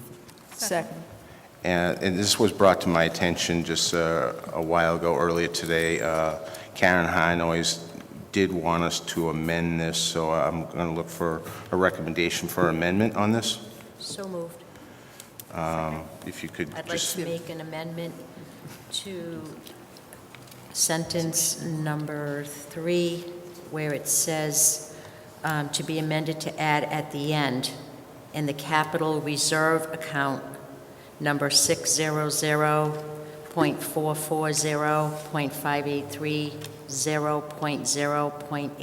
600.440.583.0.0.8950 instead of the 600.583.0.1582. In addition to, I'm sorry. Addition, yes. Yeah, Addition. in addition to. I have a motion. Do I have a second on that? Second. Any discussion on that? I don't quite get it. I'm Yeah, sorry. Karen, What you're adding? because it- this was added in, can you just elaborate It's more? going to be two Just- accounts this Yeah. is going? Yes, actually, it was written properly for subcommittee, but then the second account was just deleted in error for the agenda. All right. Thank you. Thank you. Anyone else have any discussion? Did I have a second on that amendment? Yes, you did. So vote on the amendment? Counselor Marcucci? Yes. Counselor Moriarty? Yes. Counselor Nicola? Yes. Counselor Vandal? Yes. Counselor Krasko? Yes. Counselor Clements? Yes. Counselor Langevin? Yes. Counselor Manna? Yes. 8 yes. Thank you. Now we're going to just vote on as amended. So it'll be vote to approve the contract between the Town of Southbridge and Fall River Electrical for the total amount of $136,720 plus $5,000 contingency for the wastewater treatment plant electrical upgrades to be paid out of the capital treatment account of, can I have that number again, please? Yes. So I'll just read it off so we're accurate. So it'll be capital reserve account number of 600.5830.14582, and the capital reserve account number 600.440.5830.0.8950. Any discussion on that? Seeing none, roll call, please. Counsel Moriarty? Yes. Counsel Nicola? Yes. Counselor Vandal? Yes. Counselor Croscoe? Yes. Counselor Clemens? Yes. Counselor Langevin? Yes. Counselor Manna? Yes. Counselor Marcucci? Yes. 8 yes. Thank you. Motion passes. Agenda item number 14, vote to approve the purchase of a 2014 Ford Escape SE all-wheel drive for $26,670 to replace a Water Department vehicle number 86203. Ford Ranger to be paid with insurance funds of $2,054.74 and the remaining from the capital reserve account number 9125. Do I have a motion? Second? Second. Discussion on this? Councilor Marcucci? Thank you, Mr. Chair. Through you, Heather, could I have you come up? Yep. Thank you. Just a question for you. Did we not purchase a vehicle last year for the Water Department, a second vehicle, or am I mistaken? I don't believe we did. I don't, It was after the two backhoes? backhoes. I thought we had purchased a vehicle to go through the, all the reservoirs. That was, I think, the selling point, was that you were borrowing a vehicle from the DPW, and there was some conflict with the DPW needing that, and then, obviously, the Water Department needing a vehicle. No? We still do borrow vehicles back and forth, especially during snow events, where the DPW will borrow some of the Water Department's vehicles to assist in plowing. So I'm not sure if that's where we were thinking of the conflict was, but I don't think we purchased a vehicle for last year. Tom's here too, and he's not aware of one either. Not the year before that, though, Tom? Maybe the year before that. Yeah. Where's that vehicle?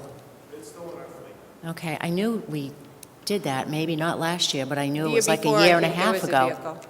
This is a replacement, as it was said, of a, and it's actually vehicle number 86. It's a 2003 vehicle. Those numbers got mushed together somehow, but that wasn't an accident. And this vehicle was used to do what we call rounds. So it was partially going to all our different sites to do our sampling and do our rounds every day. So Within the Water Department? Within the Water Department. And I thought that's what the vehicle was that we purchased a year and a half ago to do. No.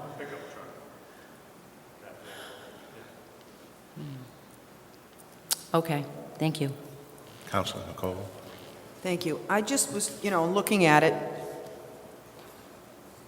Aren't the Water Department vehicles white? No. They're red, they're orange like the They're all DPW? yellow, yes. That yellowish color? Yes. Okay. Only the administration vehicles are white. I see. Okay. So this is a vehicle that we're going to be replacing for the Water Department, not the DPW. I just want to get that straight. Yes, this is a Okay. Water Department vehicle. Okay. That's all I had on that. Thank you. Thanks, Tom. Anyone else? Seeing no, I'm just going to chime in. But again, I went to that subcommittee meeting, and quite frankly, and then, of course, we just had what was brought to us by the town manager, and I'm not going to lie, this is a struggle because it's not a new vehicle of adding an additional vehicle. It's a replacement vehicle. But I guess my question through you to Tom Cutler is, I believe at the subcommittee meeting you had 7, and this reduces you down to 6? And this could be the harder question because you're here for a reason based on needs. But is there any way we can do without this vehicle at this point in time? Is there a sense of urgency on this? Because in the same breath, I did hear Ms. Blakely with Councilor Carrasco say, no, that's separate. We're going to be coming with the DPW needing a vehicle. And again, I do understand everything is going on, but I think I'm going to have to start saying somewhere along the way of where we're going to start saying no on some things. And I don't like it because I know there's a dying need for certain things out there.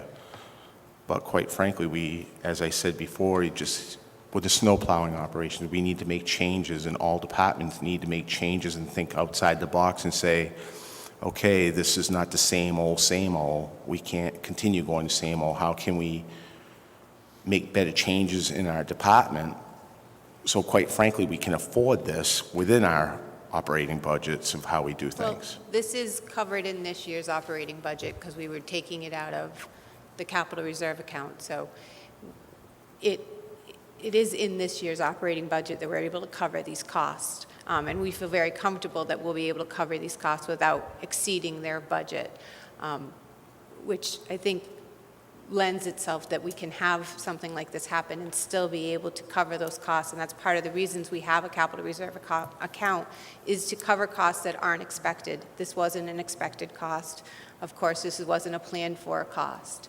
And we're trying here with this vehicle to be very conscious of costs and use a multi-purpose vehicle that actually can overall save us on some gas, save us on some being able to use it for purposes to take it for training, where we were taking 2 vehicles in the past. Now we can take 1 vehicle. We're trying to look at different ways to look at this vehicle as a multi-purpose vehicle for those type of purposes. I do think this is a vehicle they need. They right now are limited by what they can do when they have to be sent out on tasks, because they don't have enough vehicles to send their personnel out because they're short a vehicle. You know, it's now, okay, take my vehicle, go do this, and I'll wait until you're back. Or we'll both go and do this, where you could have 2 people doing something at the same time. So it is hampering their operations a little bit. So I would feel like this is an important vehicle for them to get replaced. Okay. Thank you. Anyone else? Councilor Vandal. This isn't a new vehicle that they want to add on. This is a replacement because the fellow that drove the other vehicle had an accident, and they totaled out the other vehicle. So this is a replacement of a vehicle that they had. And they use this vehicle often to go to Charlton. Now that Charlton, the water, we're on the water. We sell water to Charlton. They go to Charlton to get samples, and, it's running all around. They actually need this vehicle. Thank you. Anyone else? Seeing none, roll call, please. Counselor Nicola? Yes. Counselor Vandal? Yes. Counselor Carrasco? No. Counselor Clements? Yes. Counselor Langevin? No. Counselor Manna? Yes. Counselor Marcucci? Yes. Counselor Moriarty? Yes. 6 yes, 2 no. Motion passes. Thank you.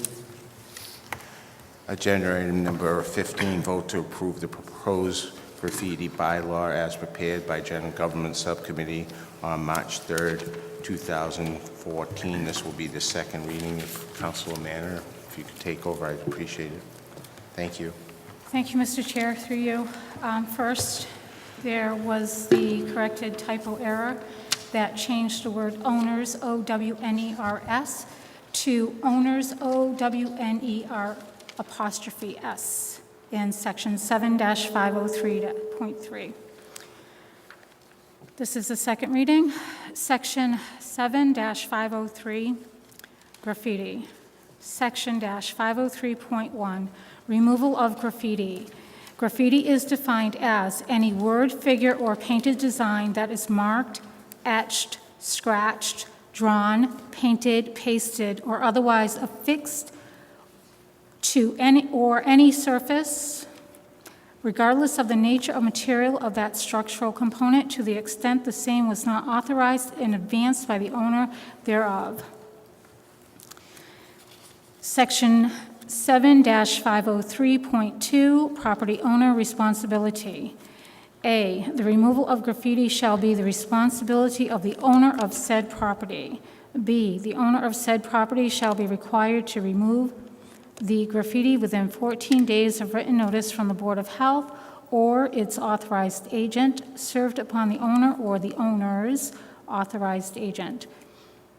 The notice given to the property owner or its authorized agent shall be in writing and contain an order to remove the graffiti. The notice to the property owner or authorized agent shall contain the following information. 1, the location of property that has been vandalized. 2, a clear description of the graffiti. 3, a statement that the graffiti must be removed within 14 days after receipt of notice. 4, a statement of explaining if graffiti is not removed within the allotted 14 days, the property will be subject to the removal, cost, and penalty provisions of Section 7-503.2. 5, notification of an owner's right to a hearing pursuant to Section 7-503.2. Copies of all referenced sections of the bylaw shall be attached to said notice. Section 7-503.3, failure to remove graffiti. A, the property owner or its authorized agent has a right to a hearing before the Board of Health or its authorized agent within 7 days after receipt of such notice. B, if any owner or the owner's authorized agent has not requested a hearing within 7 days after receiving notice and fails or refuses to remove graffiti within the given time frame provided in Section 7-503.3, the town of Southbridge may enter upon the property and remove the graffiti, to which it will be the property owner's responsibility for the cost of said removal, along with any fines imposed. C, if an owner or the owner's authorized agent has not requested a hearing within 7 days after receiving notice and fails or refuses to remove graffiti within the given time frame provided in Section 7-503.3, the property owner will be subject to a fine of $300. D, if an owner or the owner's authorized agent has not requested a hearing within 7 days after receiving notice and fails or refuses to remove graffiti within the given time frame provided in Section 7-503.3, the town of Southbridge may enter upon the property and remove the graffiti, to which it will be the property owner's responsibility for the cost of said removal, along with any fines imposed. E, if an owner or the owner's authorized agent has been ordered to remove said graffiti after a hearing and fails to comply with said order within 14 days, the property owner will be subject to a fine of $300. The town of Southbridge may enter upon said property and remove the graffiti, to which it will be the property owner's responsibility for the cost of said removal. Section 7-503-4, applicable laws. Nothing in this bylaw shall be construed to limit in any way the town of Southbridge's authority to order the abatement of a nuisance as set forth in Mass General Law, Chapter 111, Section 123, as noted below, or any other general laws. I, Section 123, said board shall order the owner or occupant of any private premises at his own expense to remove any nuisance, source of filth, or cause of sickness found thereon within 24 hours or within such other time as it considers reasonable after notice, and an owner or occupant shall forfeit not more than $1,000 for every day during which he knowingly violates such order. Thank you. Questions? Council Moriarty. Just wanted to note, during this first time we discussed this in subcommittee, as well as the last council meeting, I had kind of pointed out my lone concern with it being the owners being kind of on the hook for things. Last council meeting, I had kind of put that out there as an open-ended sort of thing, that was my lone hang-up on it, and was hoping that maybe somebody might have some other thoughts or ideas, and I've looked around online, and I'm sure Councilor Mann has done the same, and and that sort of thing. I didn't get much of a feedback since that last meeting when I kind of made my thoughts known on that, but the little bit I did have just kind of expounded upon that concern I have, or that little bit of heartburn I have in terms of the owner kind of being on the hook, and I've gone back and forth on it a little bit internally, and ultimately, at the moment anyways, I won't be in support just because I'm not a big fan of victimizing the victim kind of thing, which this kind of, in a way, is unintendedly, I'm sure.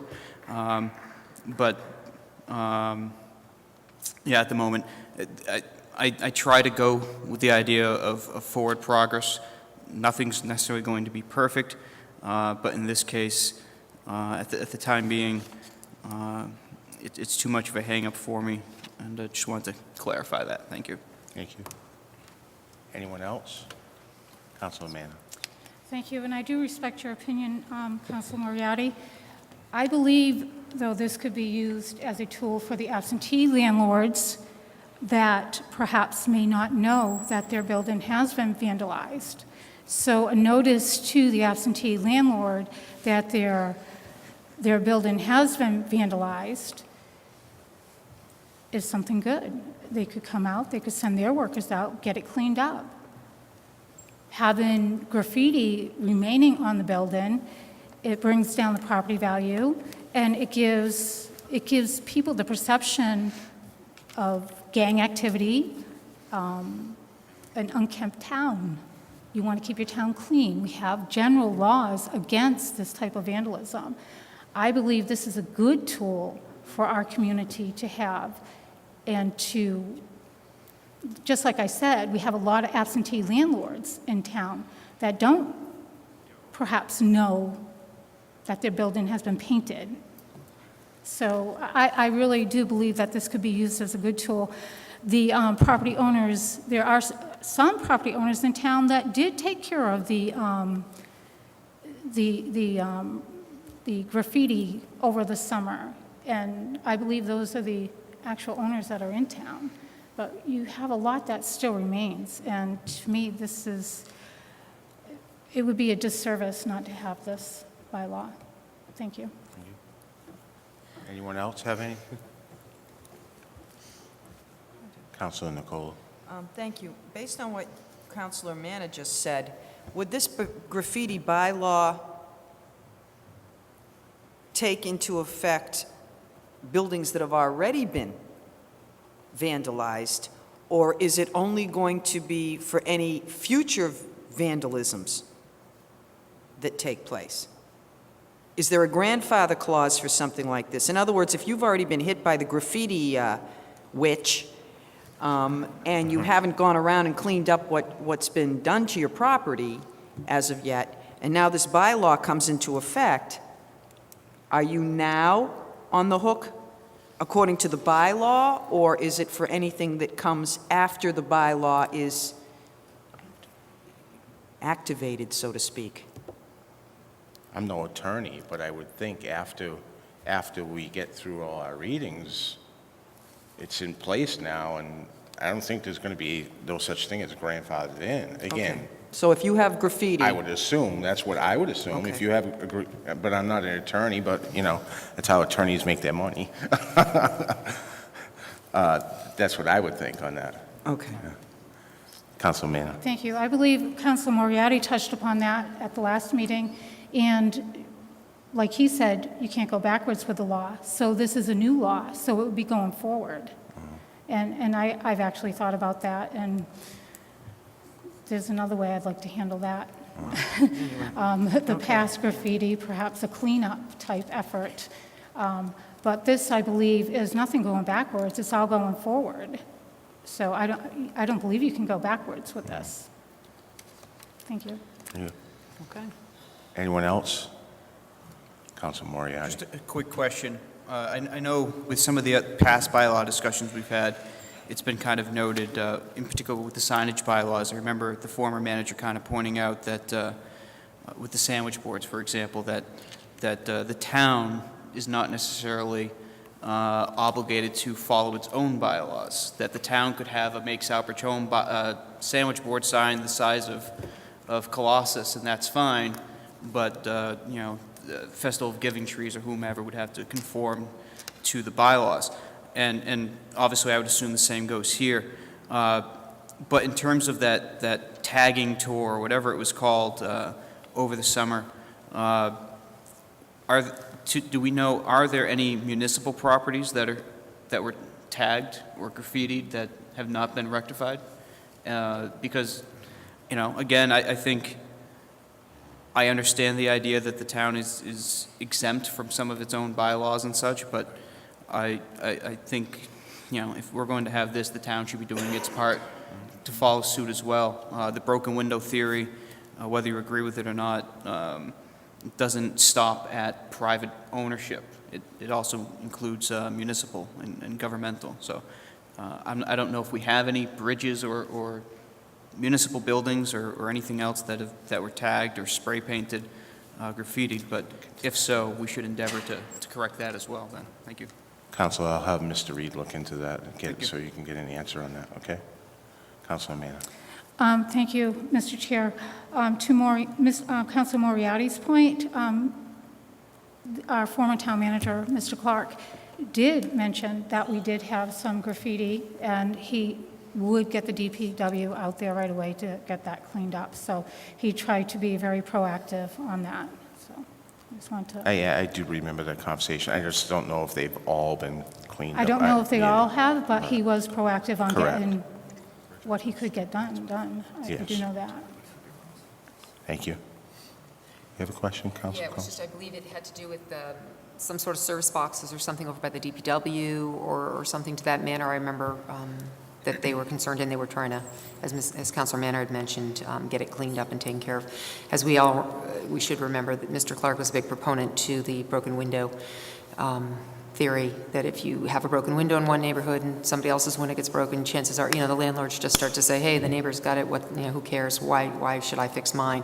However, if you put the hammer down a little bit and you require people to fix up their properties, then technically it makes it better for everybody. And that means it makes it better for all the taxpayers' valuations and such too. So it's not just the one person who might get hit, but it's everybody in their neighborhood. So I think it's a good, as Councilor Manna mentioned, a good tool to have.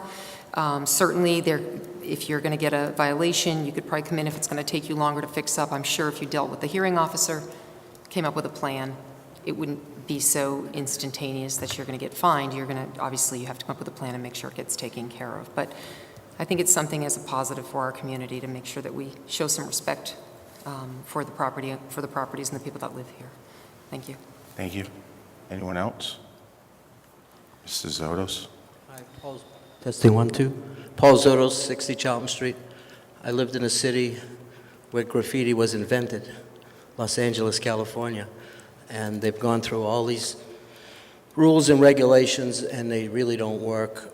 It takes a cooperation between neighborhood, town, government, police, neighborhood watches, people taking pictures with their cell phones and sending it somewhere where we can nail it right away. Another thing that worked is the people had to sign to buy a spray can. You have to sign your name, like prescription drugs or a gun or bullets or something. So I guess Aubuchon is, Dick's Hardware is gone, so how many places can you buy spray paint in Southbridge? If we got a sign-up program at Walmart and maybe at the hardware store, and the people who are buying like a lot of spray cans, they'd have to sign for it, and then it would show up. And what if somebody's house gets tagged because they're trying to mark their territory? That's what all this about. It's not, we don't like it, but there's a reason for it. Some of the things in Southbridge are actually saying something to us, and we don't know what they mean. So a house is going to get tagged, and they're going to pay a fine because they didn't clean it, and as soon as it's cleaned up, they're going to tag it again. And at some point, this would be a hardship for an innocent person whose area or house is being tagged. And the hanging of sneakers is the same problem. Where they don't want to spray paint, they hang their sneakers. And I can name 3 places right now that have had sneakers hanging for years. Wardwell Court, right in front of poor Russell Harrington, I think there's some sneakers hanging. and there's sneakers hangers on Brochu Avenue.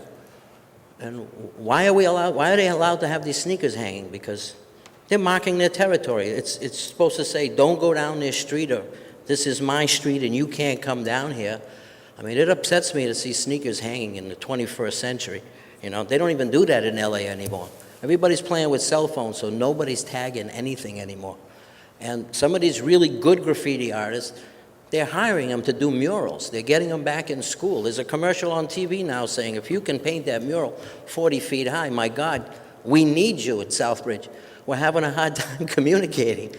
These, you know what they're tagging? Are streetlight boxes. If you look at every corner, look for this. There's a streetlight box that's running our streetlights, and someone is painting a picture of a pig with devil horns, and he's even got a saying under it. And that pig picture is on every streetlight box that we have in Southbridge. And we don't understand the language. What does that mean? They don't like the streetlight, or that's where we all look. So there's some paint that you can buy and paint all the town property with a paint that you can wash the spray paint off of. And that's what the city of LA had to do. All the municipal poles and pipes and walls were painted with this paint. You can just wash the spray off. It doesn't stick. That's one way. Stop the spray cans and get a neighborhood watch going. But Sean's right, to victimize the person that gets tagged.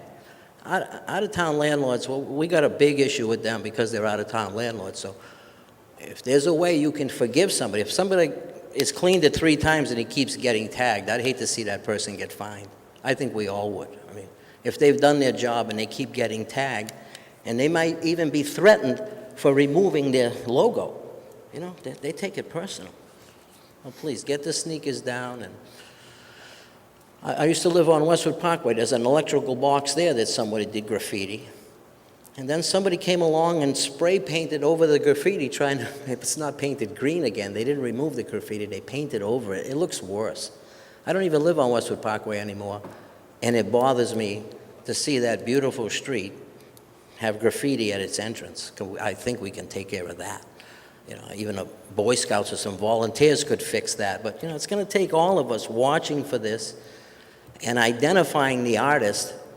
I think there's probably some people in town that can tell who's doing this, because it's pretty hard to change your autograph.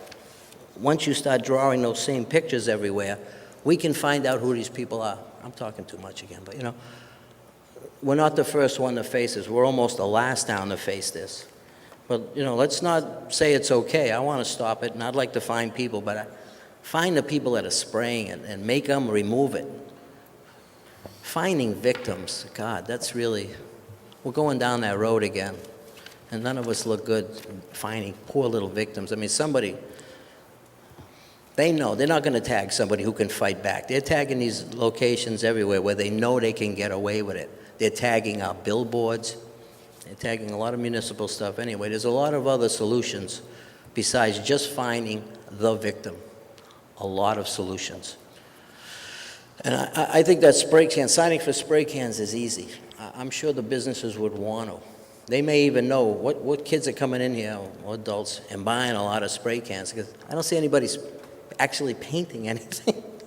You know, who spruced up their house with spray paint? Nobody. It's all for graffiti, and it's really old-fashioned. You know, it's really an '80s thing to tag. You know. Thank you, Mr. Zotos. Thank you. Sorry.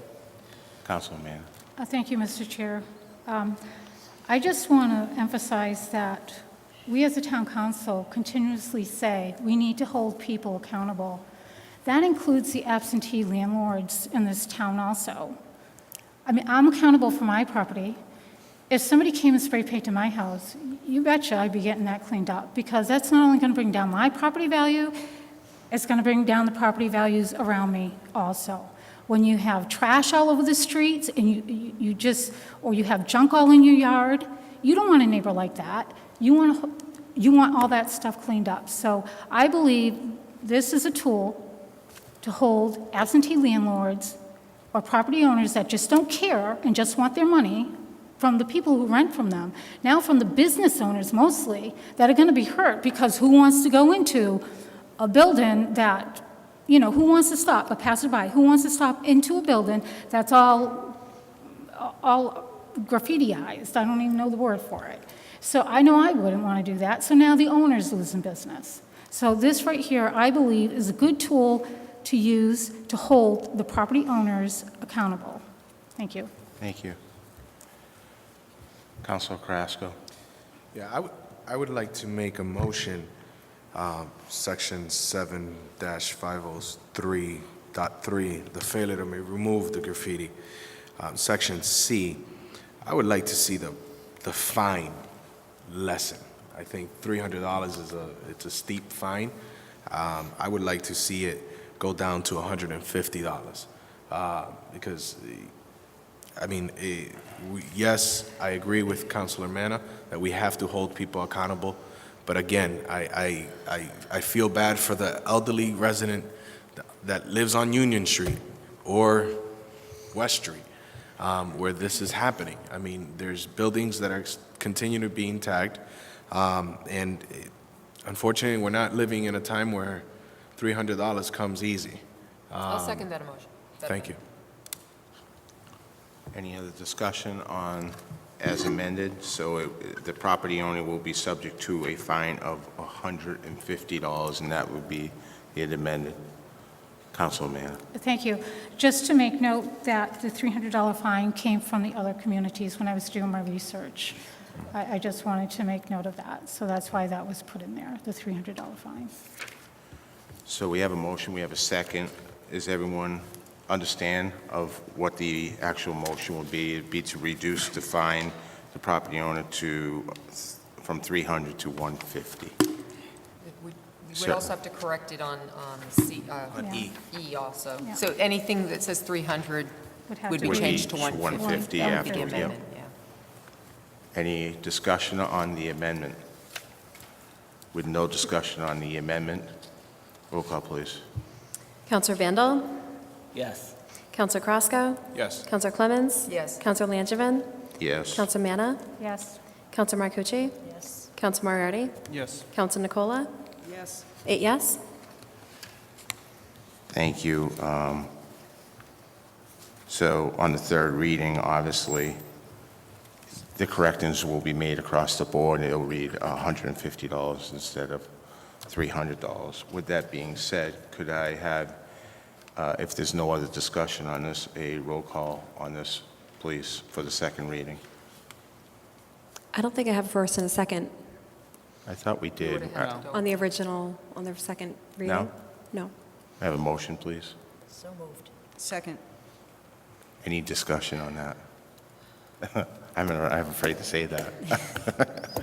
With none being said, roll call, please. Counselor Krasko? Yes. Counselor Clemens? Yes. Counselor Langevin? Yes. Counselor Manna? Yes. Counselor Marcucci? Yes. Counselor Moriarty? No.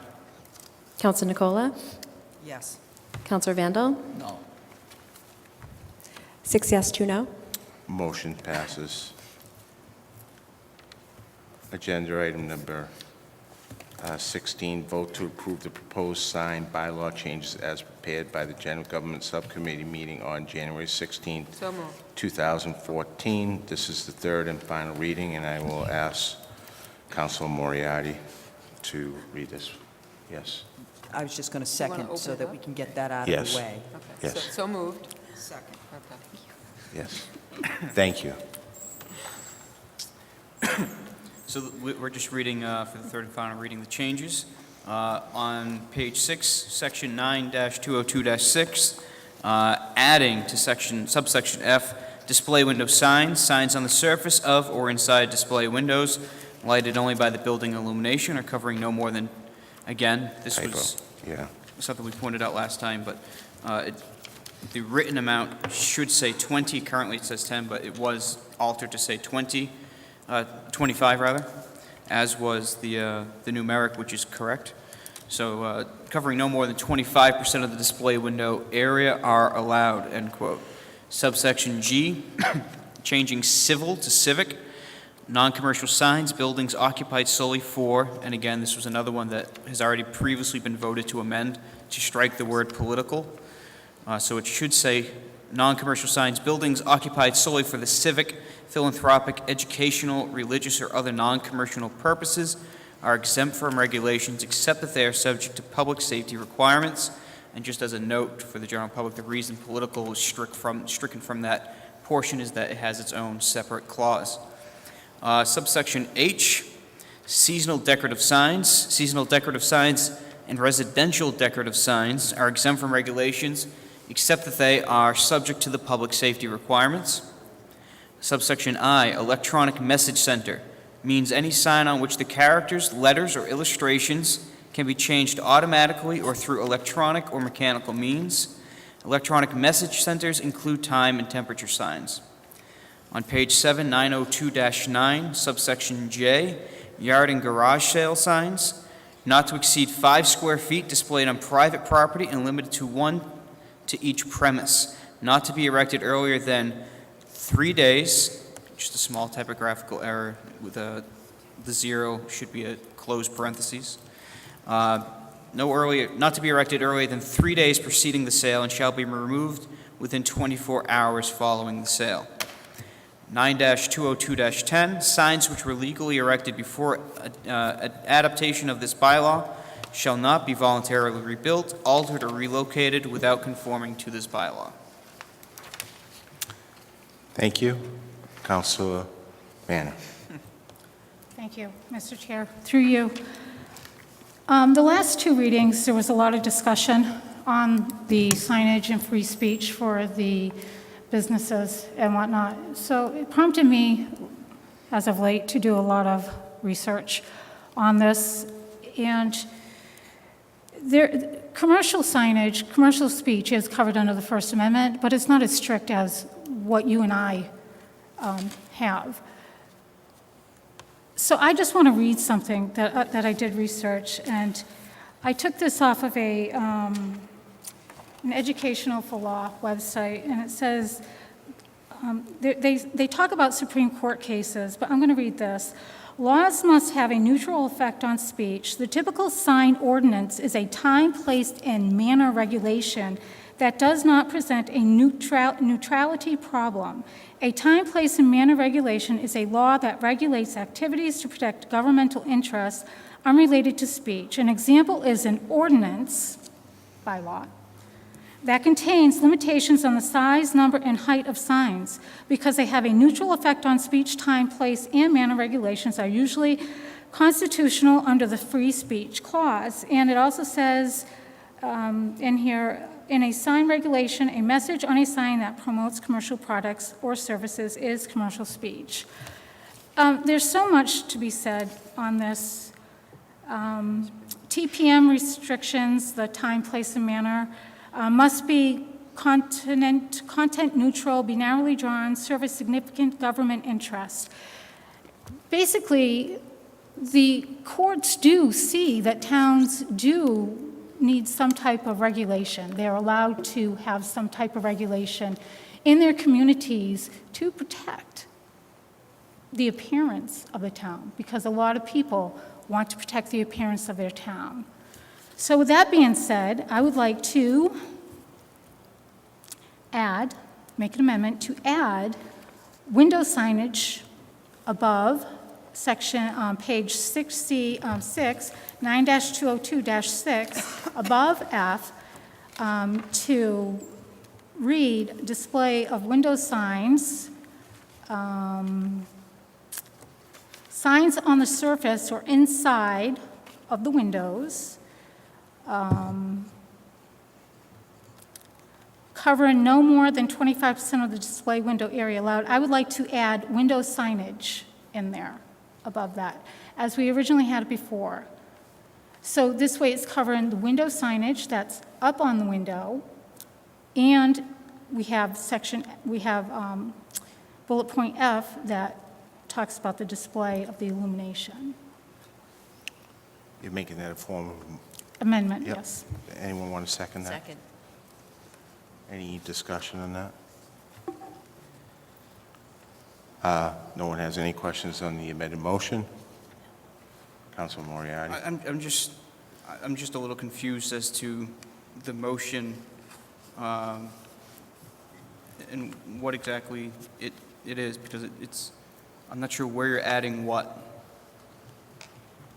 Through you to Councilor Manna. We're adding window signage, display window signs on the surface of the inside windows to cover no more than 25% of the display window area to be allowed.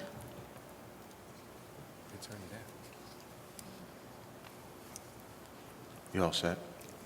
Councilor Nicola. So this is an extra, you're adding another piece. So This was what a we piece have- that was excuse me, originally- What we have here is F, which is the building illumination, and you're adding another piece for just signs, paper signs, cardboard signs, whatever they are, Correct. signs. The original piece that was taken out. Thank you. Councilor Carrasco, and then Councilor, you all set, Councilor Carrasco? Councilor Moriarty. So going through the meeting minutes, if I understand what you're trying to do is to, again, bring back something that was already defeated, correct? Yes, I am. Which you cannot do without being a member of that prevailing side. Yes, I can. In which way? It's by law, and it's in Robert's Rules of Order, and it states this. Our town charter states otherwise.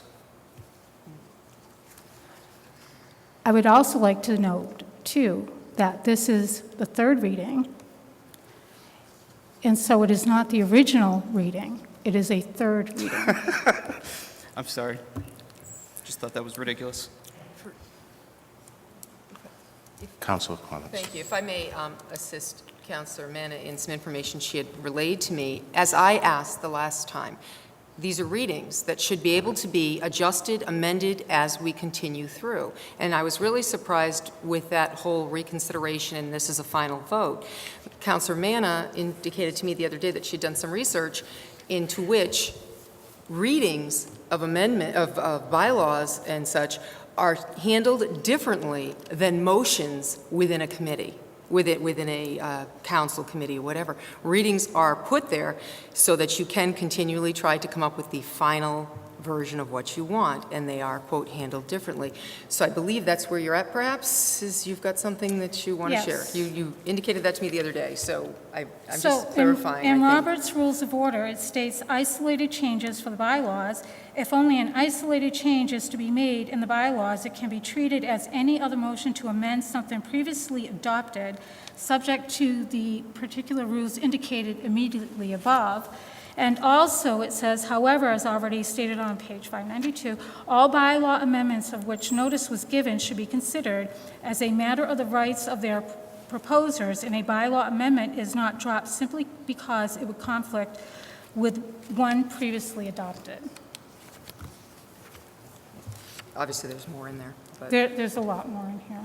I could read it if you want. And quite frankly, on this particular thing, because this is a reading, I believe she's absolutely 100% correct on this one. In this case, I mean, hey, I'm no attorney. It's red and black and white right there. I understand what you're saying on your end, but I think this is a totally different thing because this is readings, first reading, second reading, third reading. That's why it's taken us so long to get to the final readings, because one meeting is this, one meeting's that, one meeting's this people's here, the next meeting that people's there, and the third reading everyone's here. And but you're absolutely correct on that. I mean, we spent a lot of time on this. This is the third and final reading. I believe she has an amendment on the floor. I believe it's second. If you don't believe in the amendment, it's clean cut. So we can debate for another 3 hours on this and get nowhere. With that being said, Councilor Moriarty. Thank you. Quite frankly, we talked, there was a great deal of talk the last few meetings about the idea of compromise and working together and that sort of thing.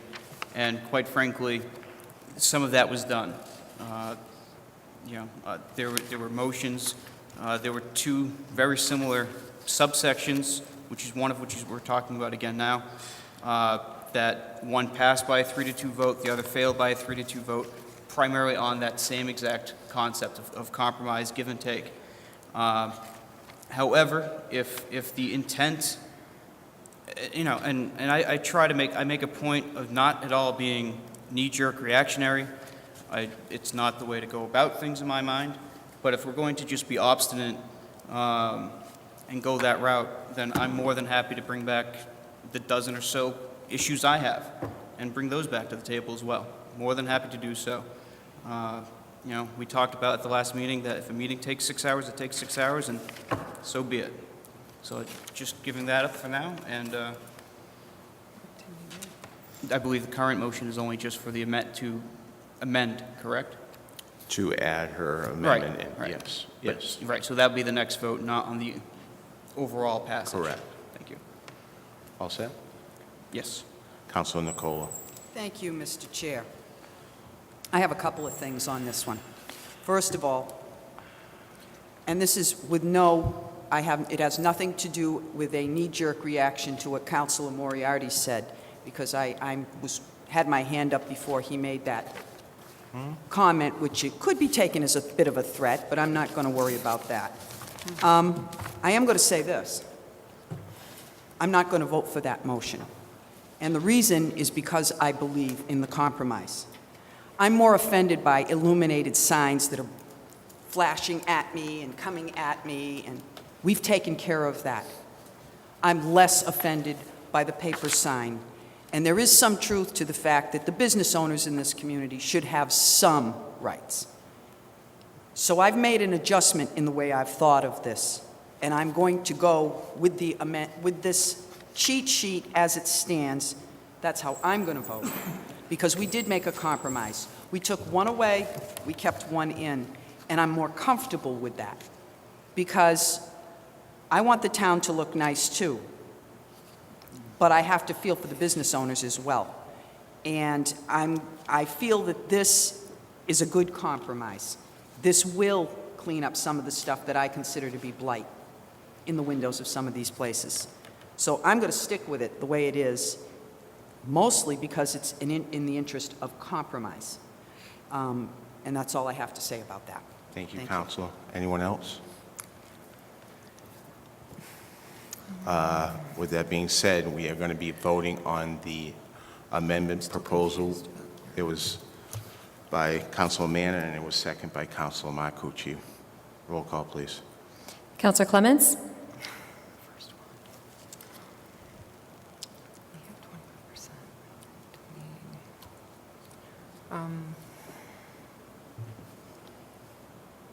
No. Counselor Langevin? No. Counselor Manna? Yes. Counselor Marcucci? No. Counselor Moriarty? No. Counselor Nicola? No. Counselor Vandal? No. Counselor Crosco? No. 1 yes, 7 no. Thank you. The motion does not pass. With that being said, does anyone else have anything? Because this is the third and final reading. We already have a motion. We have a second. If there's no further discussion, roll call, please. Counselor Langevin? Yes. Counselor Manna? No. Counselor Marcucci? Yes. Counselor Moriarty? Yes. Counselor Nicola? Yes. Counselor Vandal? Yes. Counselor Crosco? Yes. Counselor Clements? Yes. 7 yes, 1 no. Excuse me for a second. Yeah. Thank you. Thank you. Moving on to agenda number 17, Councilors Forum. Vice Chair will take over for 1 minute on that. Thank you. Thank you. We'll start with Councilor Carrasco. Yes, I have a few things this evening. First of all, I want to say great job, great success to the Tri-Community YMCA. This past Saturday, they had a Healthy Kids Day, promoting good health. It was well attended. They did a great job. So I want to congratulate the staff there for putting on such a successful event and promoting good health amongst our teens and our young people in our town. The second thing, through you,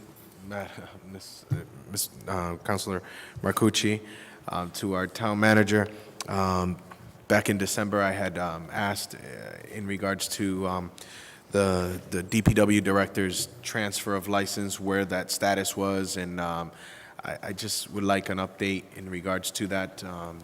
That process was promised way before my time as a counselor, and I just want to make sure we're holding people accountable.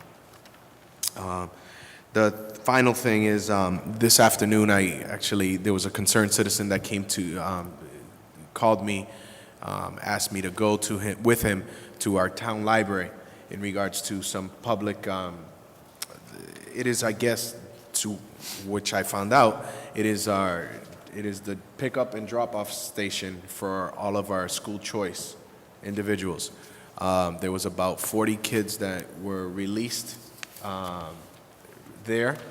But the major problem that I'm having as a counselor is that, unfortunately, if you are trying to use the library between the hours of 3 and 4, there is no parking.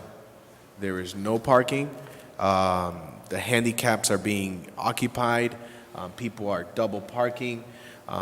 There's actually been programming that has been low attended due to the fact that people can't park. So I'm not sure who to address this to. It's an issue. I don't know who gave permission for the library to be used as a drop-off site. We have a vacant building on Main Street, the old Wells, which has great amount of parking. If that bus stop could be moved, it would be greatly appreciated due to the fact that I believe we want to promote people going into our library and being able to use our facility. And unfortunately, I did go down there today. I witnessed it with my own eyes. It's not a good site. There's no parking. People are double parked. People are using the handicap spots. And again, it's not, please hear me well. I'm not doing this against the parents that have chosen to do the school choice. I'm doing this to the person that chose to use our public library as the drop-off station. I think there's a better, if we use the old junior high that is currently vacant, large parking space, it's not going to create a parking issue, and our citizens can use our library. It's an after-school program that they have for little ones, and unfortunately some parents can't take their kids, and it's not only the library, it's Foster Street, it's Main Street. So, and I don't want our library to become a daycare center either. If a parent's running behind that, these kids are going to run rampant in our library. I don't think it's fair to that staff, to the staff there. So I'm not sure who to address that to, but I don't know who approved that drop-off site, but I would like it changed if possible. I'll follow up with Mr. that. Reed, could you follow up Certainly. with that? And then we'll get back to you on both the update with DPW counselor and also with that drop-off, because it is a big concern. A lot of bottleneck there, and the traffic That's is all a I have little for tonight. ridiculous. Yep, thank you. you. Councilor Clemens? Thank you. Nothing this evening. Thank you. Councilor Moriarty? Thank you. I had the same phone call. I didn't happen to go down to meet with anybody there to see it, but from what I was told, that it's not even just the parking spaces per se, as much as it is just a public safety hazard with the amount of traffic. And the phone call I had, and I don't recall offhand if he said that there was an actual small fender bender or his wife kind of narrowly avoided an accident because of people kind of trying to force their way through, especially when things are tight. The only other thing I had, and this is similar in terms of not sure where exactly the best bet is to address the issue, but I was speaking with a woman this weekend, an older woman who, due to diabetes, is a double amputee and has a motorized scooter to get around. And in her case, I'm trying to find out. I was educated quite a bit by her in terms of what services are offered with Elder Bus and things to that manner. My understanding after speaking with her is that the Elder Bus pretty much only runs during the day until about 4 p.m. It has to be back in the station, if you will, at 4 p.m. On weekdays, there's no evening or night or weekend coverage, if you will. And if you want to go to certain places in town, it only will go to those places one day a week sort of thing. So if you want to go down to the Big Y Plaza, and they're doing that on, say, Tuesday, if you don't make it on Tuesday because you have a doctor's appointment or whatever, you are out of luck. And this particular individual pointed out, that they would love to go to things like the concerts on the Common, school plays, those sort of things. She was actually called because she was trying to find out a way to get down to a fundraising event down at the Polish Club this weekend. And she had no way of getting down there because the elder bus was not an option. Certainly, I know the elder bus is its own entity, and the town isn't a taxi service by any means, but if we could just figure out what services are being offered, whether it's through elder bus, the WRTA, et cetera, that could help these sorts of situations. We spend a good deal of money through the rec department to put on things like concerts on the Common and want people to attend. Southbridge Fest is coming up, all those sorts of things, and unfortunately, for some people, and I didn't pry into her personal situation, so in some cases I know that maybe it's you don't have family around, maybe you do have family around, but they're just not interested or able, or in some cases I'm sure there are plenty of people that are just too proud to ask for the help from family and friends, but just any information we can dig up, and possibly even at a future meeting if we could have, I know they've been here once or twice before, maybe have Elder Bus or somebody come through during that swearing-in presentation portion, just to kind of explain what their services are, what options there may or may not be. I was really surprised how, I don't want to say restrictive, but how limited Elder Bus's services appear to be.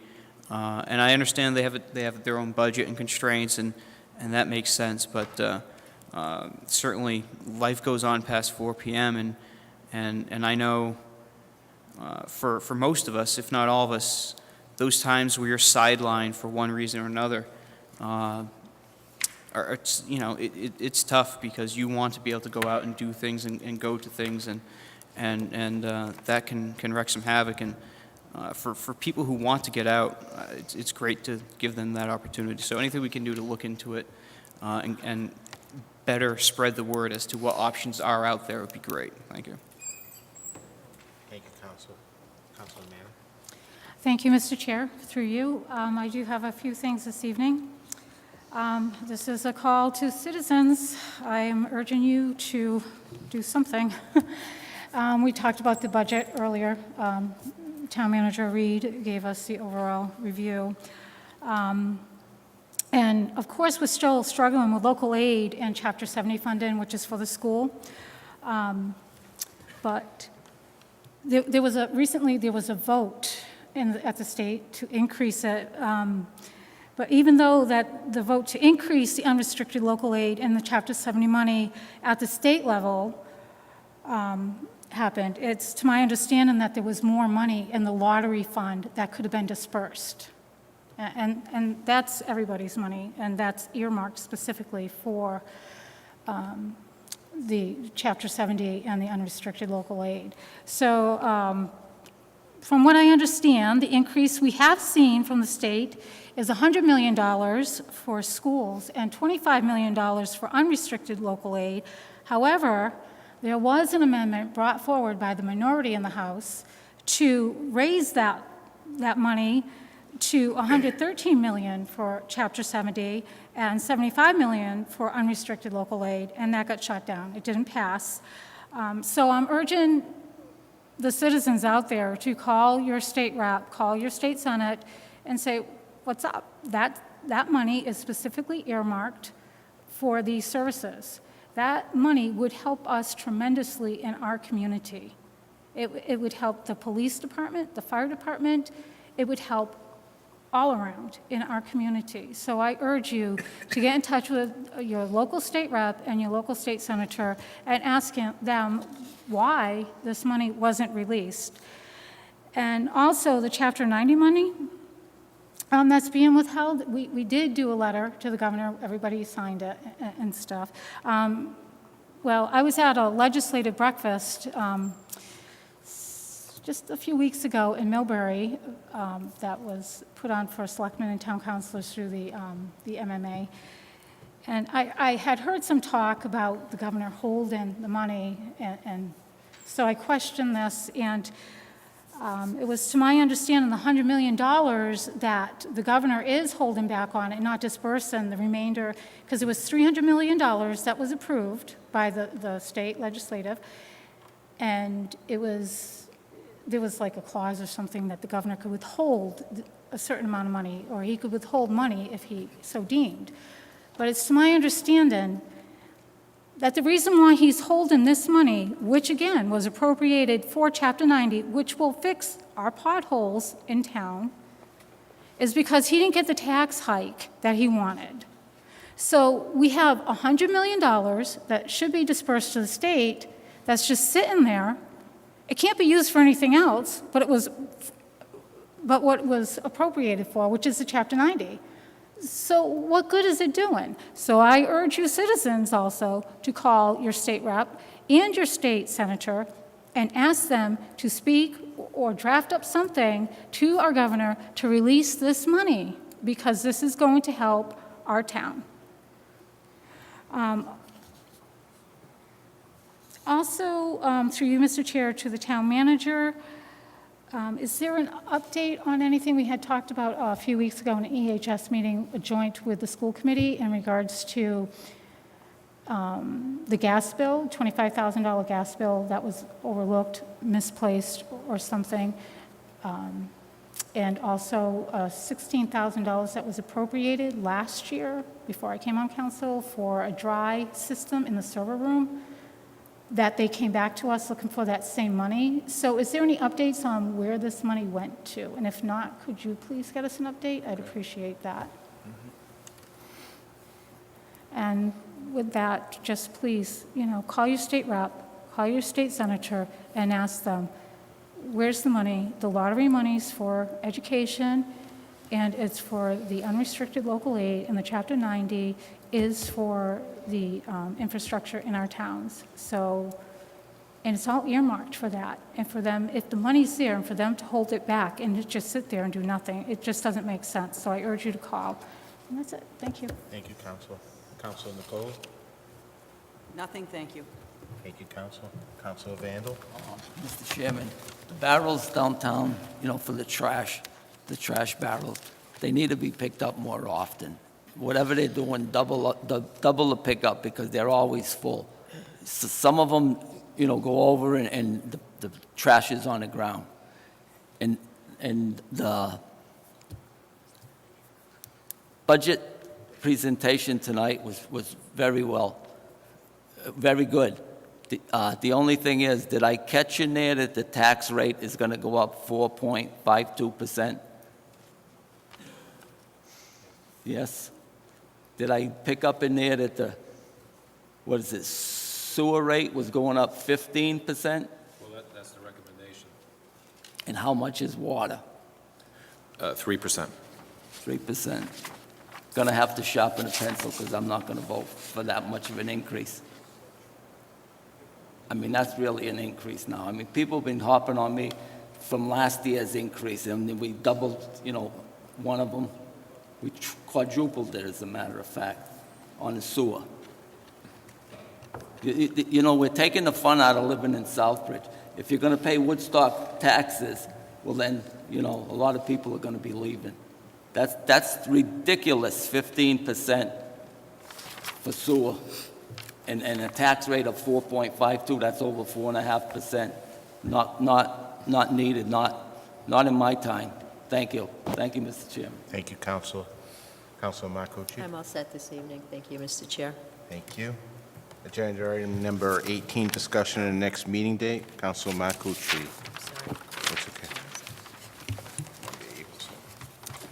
That is scheduled for Monday, April 7th, 7 p.m., right here in the Town Council chambers. Thank you, Councilor.